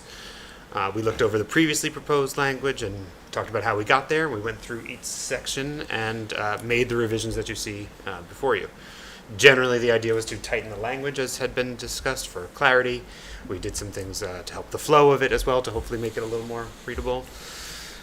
We removed the funding portion, which sort of connected to a potential future funding, which we could still do, but is removed from this document since it doesn't create a funding authority. So we removed that portion there. We also notably adjusted the membership. The previously suggested level of membership was 9, and we removed it to 6, which maintains the same level of minority representation. So it would be 4 and 2 versus 6 and 3. Most of our commissions, part of that is looking at our ordinances. Most of our commissions do not have that many people on them. We see 5, 6, 7. There's a couple that have more, but 9 seemed large for this commission. And so we brought that number down to 6 in this proposal. So that's generally what we did here. And if in our discussion, if we feel it's appropriate to call for a public hearing, we can do that, but put it to the rest of the board for discussion at this time. Nick, just a question. With 6 members, does it have to be stated in here that the chair gets the deciding vote? Should there be a split? That may, I'll double check that. I thought that We was in the did. charter. We did discuss that because this is it's already in the charter that in all cases that the chair has a deciding vote. That's right. So that applies to all Thank you. commissions, and so we have numerous, or we just have a few, With even numbers? with 6. So Yep. CUPOP has 6. Board of Finance has. So why not 7 though? It changes Or the 5. minority representation requirements. So what would it be under 7? It's 5 and 2, as 5 and opposed 2, to yeah. as opposed to 4 and 2. So you get to 7, it stays at 5 and 2, which is really. It wouldn't be 4 and 3? No. And what No, about, that's the That's problem. so silly. and what about a 5-member board? You can do a 5-member board. 3 and 2. 3 and 2. That makes more sense to me, so that you don't have tie votes. And 5 is also, that's No, a reasonable. Is 5, 3, and 2, or is it 4 and It 1? is, no, it's 3 and 2. I'm almost certain it's 3 and 2. Well, let's certainly, can you It's fact possible. check that? Oh, Yeah, I'll double, No, it might I'm be 4 almost and 1, 100%. because that's what police Waiting all is. day for something else, so hold on. I The police remember commission when is we. 5. Remember, this is a recommendation-making body, not a decision-making body. So there's, like, we spent a lot of time talking about this I didn't at our talk about meeting, that. so in terms of And tie we votes. spent a lot of time as the board talking about it months ago when it was first brought to us, advocating for larger, just I think, I advocated for smaller. yeah, yeah. So and we- I'm not we oppo- advocated I'm not both opposed. ways. I appreciate the work. Thank you for, you really achieved the goal of cleaning it up and, On a 5-person commission, It's- it is, the majority party can have up to 4 of those members on a Correct. 5-person commission. that is Yeah. correct. there you go, So Dave. that Thank you. was, the calculus. Thank you, Dave. Maintaining that same 4, 2, 6, 3. And then 7 and 8 as a number count allow for Yeah. 5. It's only, it only changed that multiples of 3. Yes. And then it stays there until So, the next one. yeah, I think that's why So we pushed. You for go That's why it with went to either 9. 3, 6, or 9 to keep it equal-ish. It felt important to have more political diversity, I think. So which is why 6, we the way it's advocated being for 9. proposed. 6 is what's being proposed. I like odd numbers better for these boards because I don't think it's Some 6s. fair, though I hate to use that word, for one person to get to vote twice. I understand the logic We and could why. change our charter. I think it's fair. Of course you do. I'm only kidding. No, as was I. No, it's, while it may be fair, I believe when you have votes on motions, if it doesn't get a majority, it doesn't pass. So a tie is not a pass. So to tie, you're allowing the chairman to turn a not a pass into a pass, which kind of perverts the entire voting process through Robert's Rules of Order, except for the fact that you've made this exception. I think in Robert's your Rules of chart. Order states that, Yeah, that it would work that way. So, it can, Right, yeah. right. So Dave, are you But saying under the- right. 7 would be better? Without the special designation of a double vote, a tie is a failure of a motion because it didn't get a majority. So that's, it's like, okay, you have 7 people and it's 4 against and 3 for, it fails. But if you have 6 people and it's 3-4 and 3-4, that still fails. So 3-4 and 3 against, it still fails. So I tend to agree with you. I think giving one person 2 votes is kind of silly. If a motion for a commission or a board doesn't have enough support to get a clear majority, or at least a majority, it's probably not a great motion to begin with. But So then what you're it's- also saying too is that for minority representation, you'd want to do this in multiples of 3. Yeah. Is that what I'm hearing as well? Yeah. That's why, That's why we and the pushed only for odd 9 multiple of Right, 3 right. you can get to, that's why we started Got at it. It 9. felt like, Right? it felt like Yeah. a good thing. That was the only real rationale between 9, because it's an odd number that's a multiple of 3 that isn't 3. Yeah, but 9 is a very big board. Yes. It And is a big 15 board. sounds and a it's little bit, yeah. hard to get people. Now you're in the Amity I board understand the territory. challenge of having a 9-person board. Yeah. So I don't know that we need to go back and push for 9 again. I'm just wondering if it's worth having 7 over 6. Should Well, we don't forget we have- perhaps send it to the public hearing? And then, that's something that can be changed if we get input at the public hearing and we want to change it, that's Is that relatively easy to change, right? Yeah. We're We don't have to go back to another public change it, hearing, but do we? Just note that we have other commissions that have 6. I know, but It's- this is a. I just, But also this very is If of there's an a advisory substantive committee. change, then yeah, you do.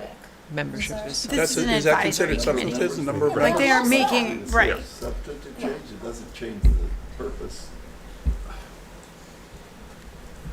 Splitting hairs now.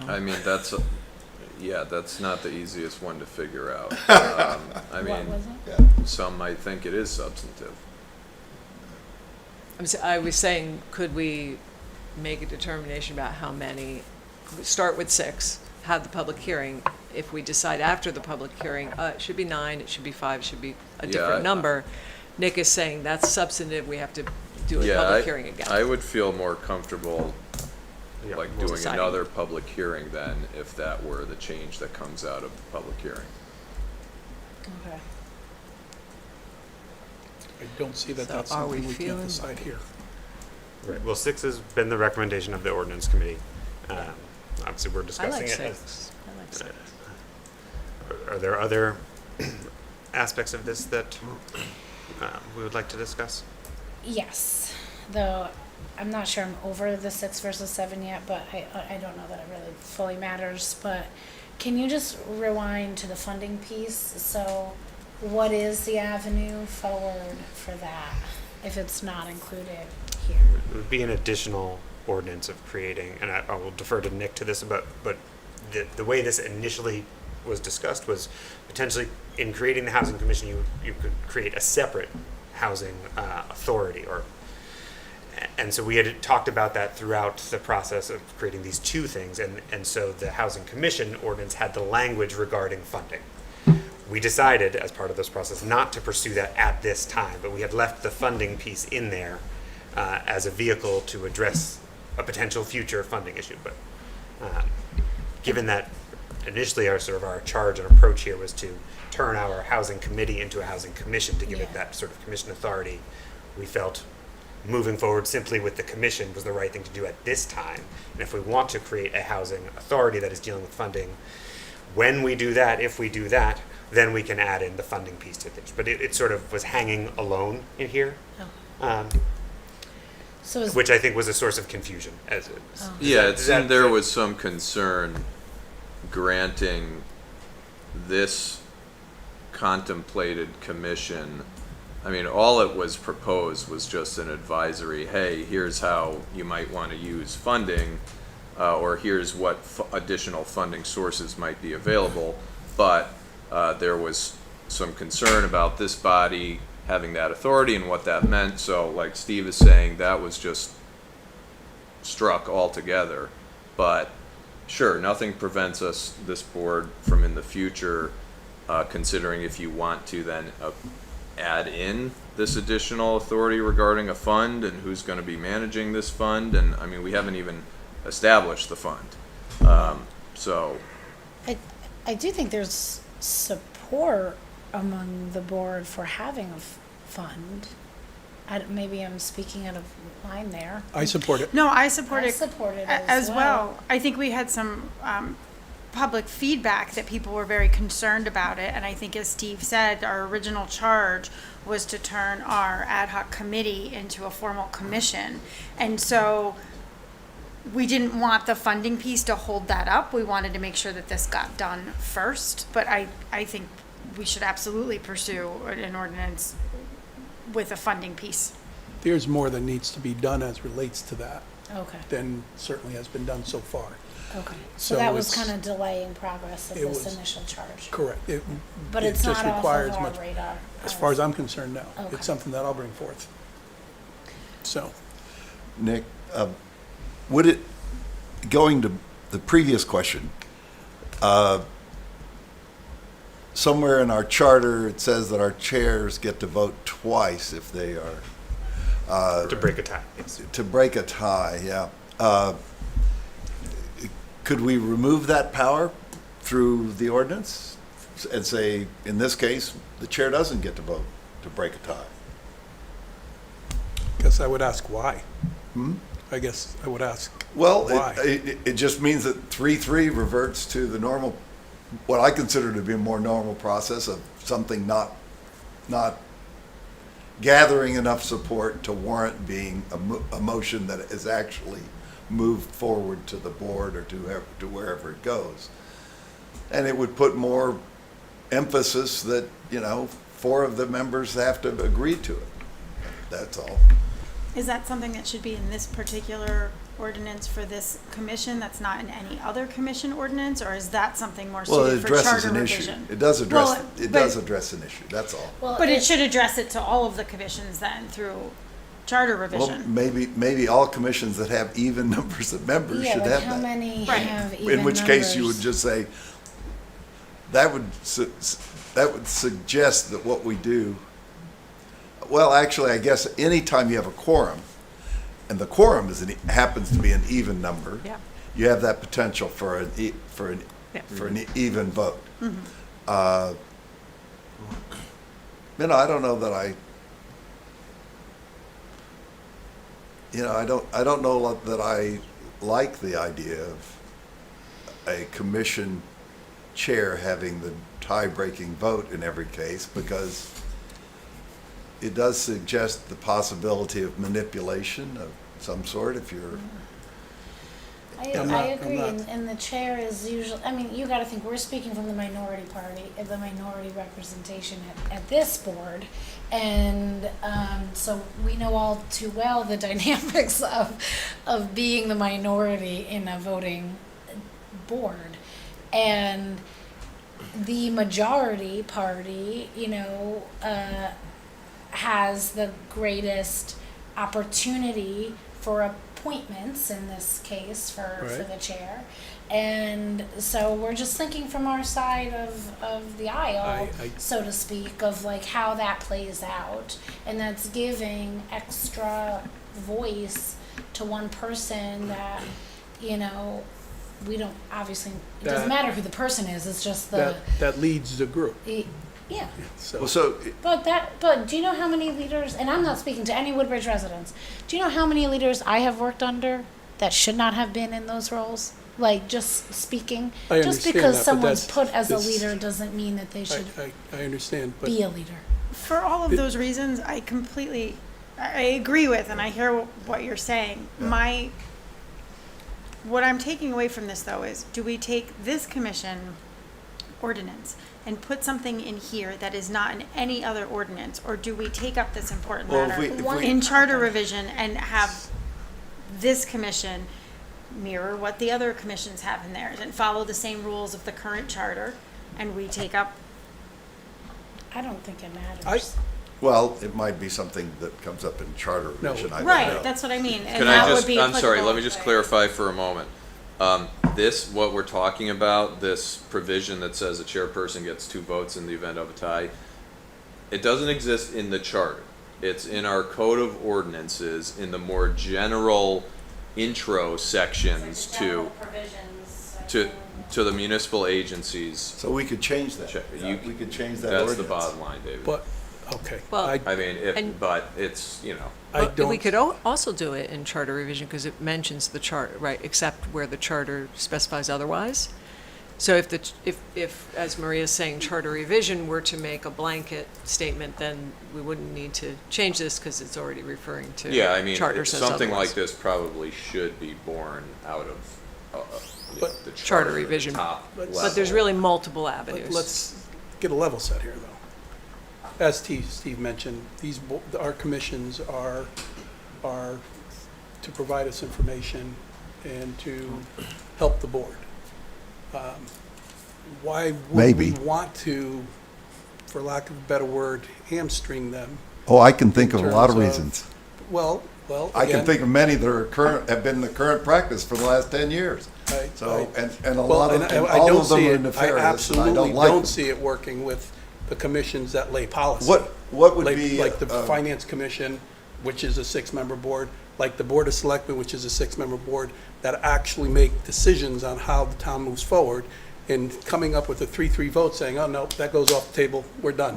That doesn't work, and I'm telling you, I'm looking at this from an objective that's- standpoint, while I was minority Okay, or so- major, it just stops the process. It just inhibits the process. I shouldn't say stops it. It inhibits the process. well, except for the difference being, Mika, the Board of Selectmen actually does set policies That's what for I'm the saying. town. Yes. The boards and commissions tend to serve to give information Exactly what I said, to yes. the board. So what would you, let's look at the hypothetical. What is a quorum for a 6-person commission? 4. 4. So if you have 4 and 2 and 2 people there, both opposition people show up, essentially, you're assuming that the only time a chair is going to vote is if they favor it. Because if it goes to 2 and 2 on the vote, if the chair doesn't want it to happen, all they have to do is not exercise their extra vote because 2 and 2 is a failure. So the only time a chair exercises an extra vote is in favor of a motion. So that just means that, it is the chair's. No, it could be an Or they opposition. decline. It could be an opposition. Can you? But You- we're the off chair can track. also Doesn't make decline for a to cast quorum that second of vote. 4. You don't- Do you need minority representation? The chair can decline to quorum is cast quorum. that second vote and So it let it doesn't die matter. Doesn't in a matter tie, whether there's and that one does person or happen. 4 people. So- Quorum is a quorum. Quorum is a majority. of But the that's the same as voting against. Why can't I we just think go Because it's all outside? I think also for the Right. people watching. But and even The if they only voted time a in chair favor- would I vote think we need to be clear is that in this is favor. not I've specific seen- to this. And we I've need to seen bring that it they back voted to in what we're favor, here to then do. they say Like, it's a tie, and they the say tie. issue that I'm we're wondering- describing Folks, and committee that we're talking discussion. about Whoa, whoa, is whoa. broader than that. It happened. Order. First time. All right, too many discussions. Sorry. Good. The issue on the table, or the item on the table, is the proposed ordinance for our housing commission. The discussion was related to how many we want on there. Yep. Okay, let's keep it there. As far as the other discussion as relates there, we can take that up another time, but that's not really part of this discussion. I Well, am. Except It only as it became relates, part of the whether discussion we go because- 6 or because 7. of the issue of 6, Right. of an 6 or even 7. number versus Reining it an back odd number. in, I understand, as you said, we don't have many commissions with 9 I'm still advocating for 9 to have a better representation of minority party. And I think right now, as we bring this committee into a commission, there's a huge demand being put on this commission relative to several of our others. And having greater diversity of thought, greater representation, more minds and hands doing the work would better set it up for success. That's my logic. I understand it could be harder to find people to appoint, 9 versus 6 or 7, but I'm advocating for what was originally in the original draft for membership. Okay. I appreciate the point. Now let's get back to the actual ordinance itself. Isn't Are there that any what I other am? points in the ordinance that need to be discussed before we get, Did before we we want take to that on? define, so I just referenced notes from previous drafts. Did we want to define an A,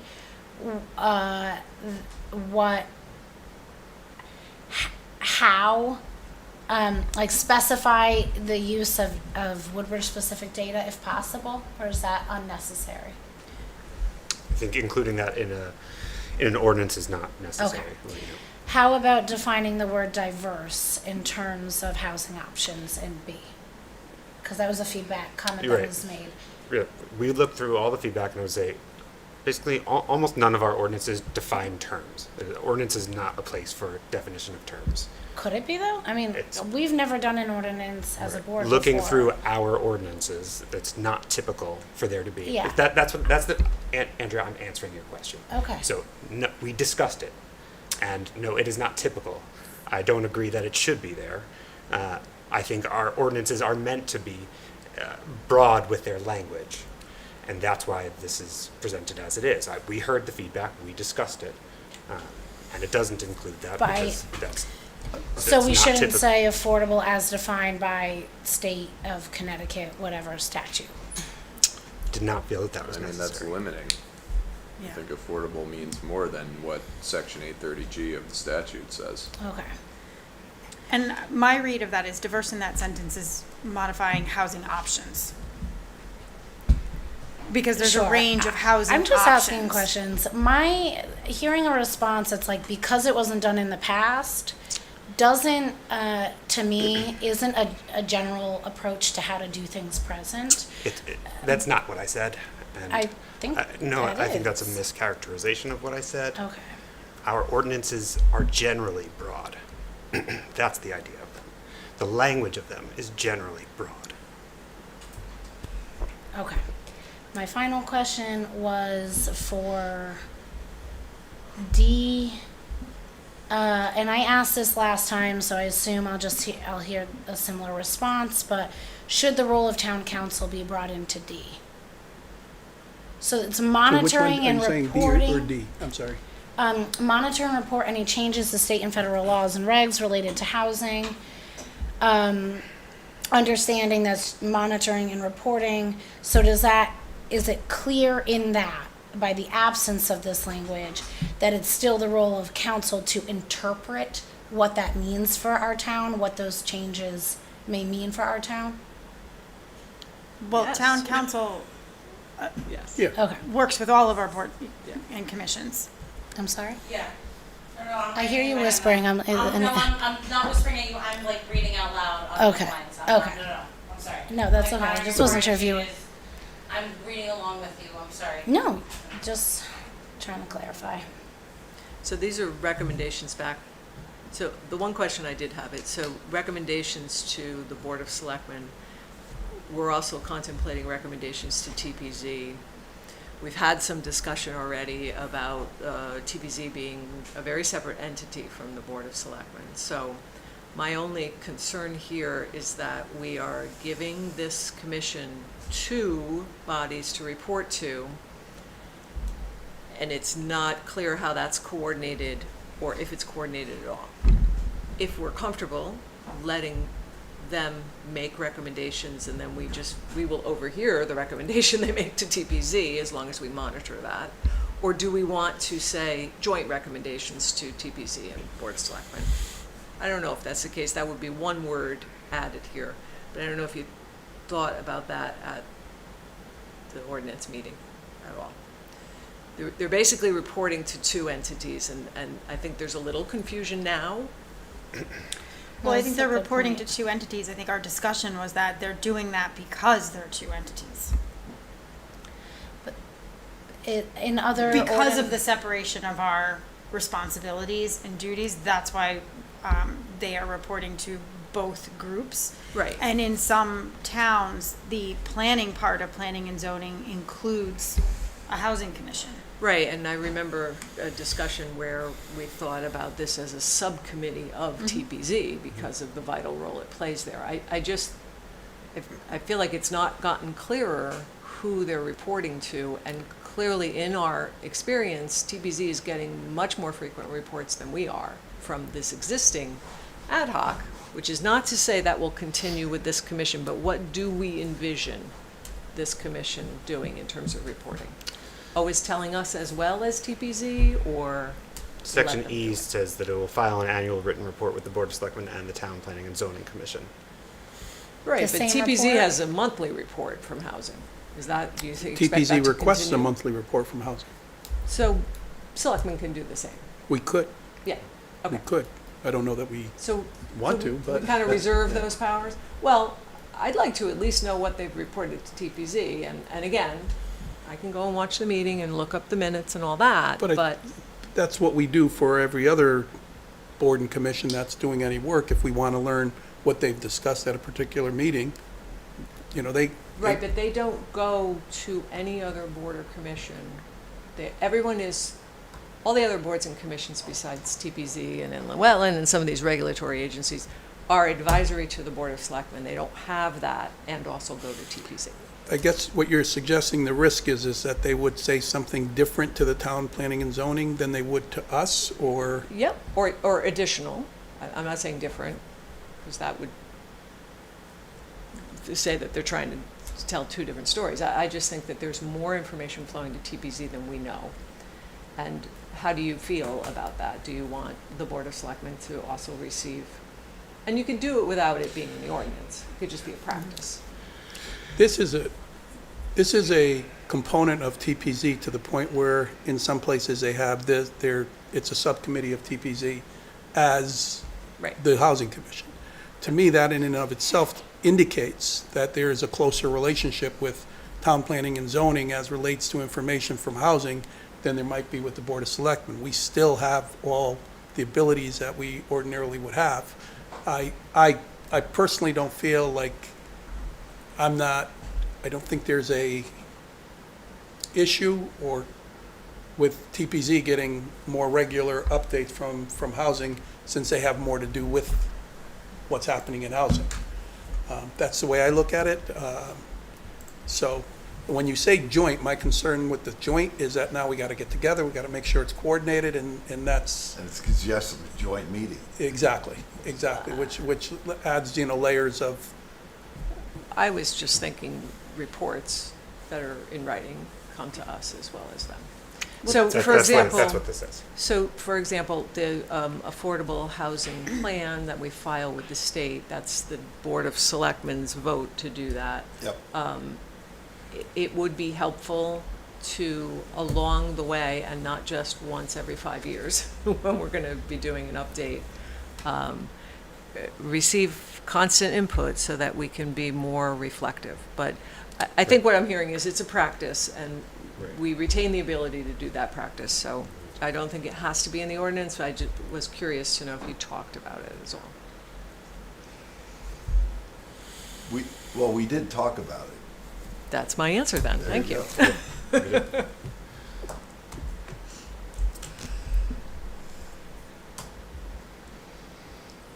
okay, so now we get to the moment of 6 No, or 7. David? Yeah, I'm just. Or 9. Or uh, 9, excuse me. Or 5. The recommendation of the Just committee kidding, was. I'm not I'm gonna say only hung five. up on one or two prepositions, so I'm not going to worry about it. When we say identify barriers and resources, if any, to creating and maintaining a broad range of housing opportunities in point A, I hate to nitpick, so I'm not going to really go down that road, but it's you do have barriers to creating, but you usually have resources for creating or for maintaining, not to. You don't usually use the preposition to with maintaining when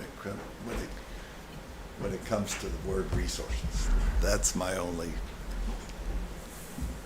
Yeah, so you're saying it should be identify barriers to and resources for creating and maintaining a Yeah, broad range? it's more complicated, but it you know, it's again, it's probably not worth worrying about Dave, until do you- somebody else comes up and says, "Yeah, well, Somebody may. Do you have an opinion on the membership number? Well, you know, originally it was 9 because of the exact issue that was that was. I don't think there are any odd numbers that really represent fair minority representation that aren't, you know, that other than 9 and 3, but 9 is the only one that really strikes me as being more reasonable. And I happen to agree that 9 is kind of an unwieldy group, and a quorum of 9 is 5. I don't know, maybe it's just it's hard to foresee how that works. So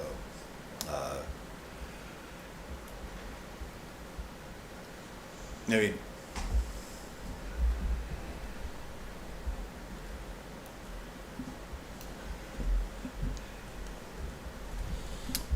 Recommendation of the commission, or committee, excuse me, was 6. We've talked about the language. I don't know that we've come to any other conclusions other than the number. advantage of 9 from the minority position is that if your quorum is 5 on a 9-person commission, a minority representation of 3 on a day that all of the majority get lazy and only show up with 2 people can actually be a minority majority on a vote. It can That's be. that happens to be just about the only configuration in the entire constellation of reasonable composition of boards and commissions that work that way, because at 6, quorum being 4, that doesn't happen. You still have a balance of 2 The and other 2. benefit is that the quorum is an odd number, you know, versus an even number. Yeah. For 9 versus 6, the quorum is an odd number. It Our seems stays like quorum these is might usually be majority of the unlikely. committee, right? But you could still, Unlikely yeah, a events. 4-1 Scenarios. split, depending on who. Yeah, because Yeah. I You served want 8 years on a everyone's 9-member party board. We never had representation, but- a Right, 5-person at quorum least. where 3 of them might. I never know, had. but we have probably never had a single one where Yeah. the chairman voted twice. Or I- not I've very s- many. I've seen it happen Part of both it. ways. We were talking when there was other conversation over here that the chairman doesn't have to vote to break a tie. So I hear what you're saying. When a tie vote is happening, that seems like that shouldn't come forward as a recommendation. And there are times, and I've seen it happen, where the chairman says, even though I voted on one side of this and I could double vote to break it, I'm going to decline to do so because, you know, this is the prerogative of the chairman. So I think we leave enough power in the chairman's hands with a 6-person board or commission. We have several others. I'm okay with 6 as an even number.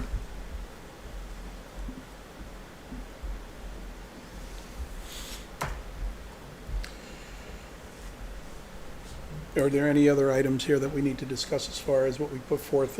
And the next item we'll be discussing is whether or not we'll call a public hearing. And Nick, we'll probably need you in terms of timing on this, considering that we're talking about August, if we were to do another one. So, but first, I'll make a motion that we move forward with the ordinance language as written and recommended by the ordinance committee. Second. Can I make a friendly amendment that we just change Please. that wording that David pointed out, If just I to could, straighten out that I can language? understand what it is, yes. Yeah, Please, David. Sure. he's grammatically correct, I think it's more, I feel that I'm not a grammarian, mind you. I'm a scientist by training of some sort. But the A should say Andrew. as Andrea suggested, should identify barriers to and resources for, comma, if any, that's a bad construction, but Yeah. never mind. If any, Could just get rid of it. comma, creating and maintaining a broad range of housing opportunities. So just that tiny change would be my friendly amendment here. You could probably put Just so that no one else has to terrible tell us this. little, if any, before,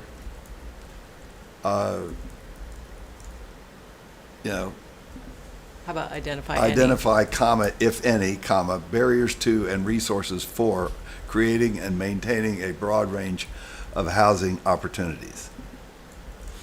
It appears to me that If here's any what I may would be say, and I don't know, unnecessary. I'm certainly not an English teacher either, but it seems if any seems to apply to barriers or not to resources. I think that's what I'm getting as I read it, because it Well, the wouldn't be identified Barriers would be way resources, if more any. important than resources, because they would be actual impediment, which is not a good thing. So How about this? maybe we just leave out Assess the the housing if needs in any. the town of Woodbridge and identify, if applicable, or if any, barriers to and resources for creating and maintaining a broad range of housing opportunities. All right, that's my friendly amendment then. Good. Was Say it that one more in terms of your discussing the language, was there a particular reason that you wanted to put an if any in there at all? It doesn't assume, if you, without it, it just sort of assumes there are barriers and resources. There are going to be barriers, Yes, so okay. that's why. So the way it was suggested in terms Successfully, we of removed them all. identify, if any, barriers and resources, I'm fine with that. Okay. All right? That would not be substantive. No, it Right, would it not. So, let's move on. Yeah. So let's, So, All right. well, you So made that the was motion, friendly. so This is it's gonna a start to friendly sound amendment. legal, it's gonna be with an so amendment that unreadable. we change the if any Well, you to got a job there. after identify. Yeah, Okay? I moved it in my draft document so I can share it with you. Additional discussion. What's on the table is 6, so is there additional discussion on that? Okay. All in favor? Motion carries. Next thing we have to do with this language is obviously call for a public hearing. Next month, we have a few things on the agenda that may take us a little time. Ordinarily, we would call for the public hearing next month. Are we able to call a public hearing that far in advance? Like Can we 2 do it months to out? September for this or something along those lines? Can we, I think the answer to that is yes. Really, it turns on just providing sufficient notice to the public in advance of whenever that hearing is So we actually could put it on scheduled. the agenda again, just as a note, just to remind everyone when it's coming if we do it, Yes, as long as we provide the, And the legal notice clock, whatever it says in the ordinance, where I have to put out whatever the steps for the public hearing would go back from September, whatever date you pick to. okay. So September, we're looking at doing this in September, which means the August meeting being cut short, we'll have more information at the September meeting, but this will be part of that agenda. Sure. Is everybody good with that? Yes. So we will need a motion to call for a public hearing for our September 10th. 10th meeting. So moved. Second. Any discussion? All in favor? I'm sorry? Well, What? We are having a public hearing in August. Having two public hearings doesn't seem inappropriate, but I don't mind doing it.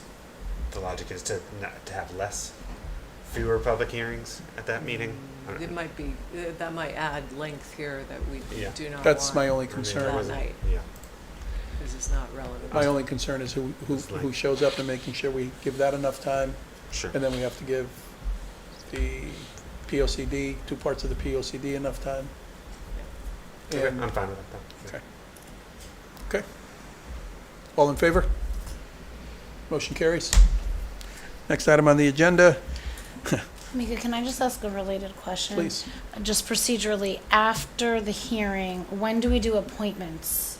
Like, So it's 31. So after it's voted in, yeah, this, per our charter or about ordinances, it goes into effect 31 days after we've voted it in. So it doesn't happen right away.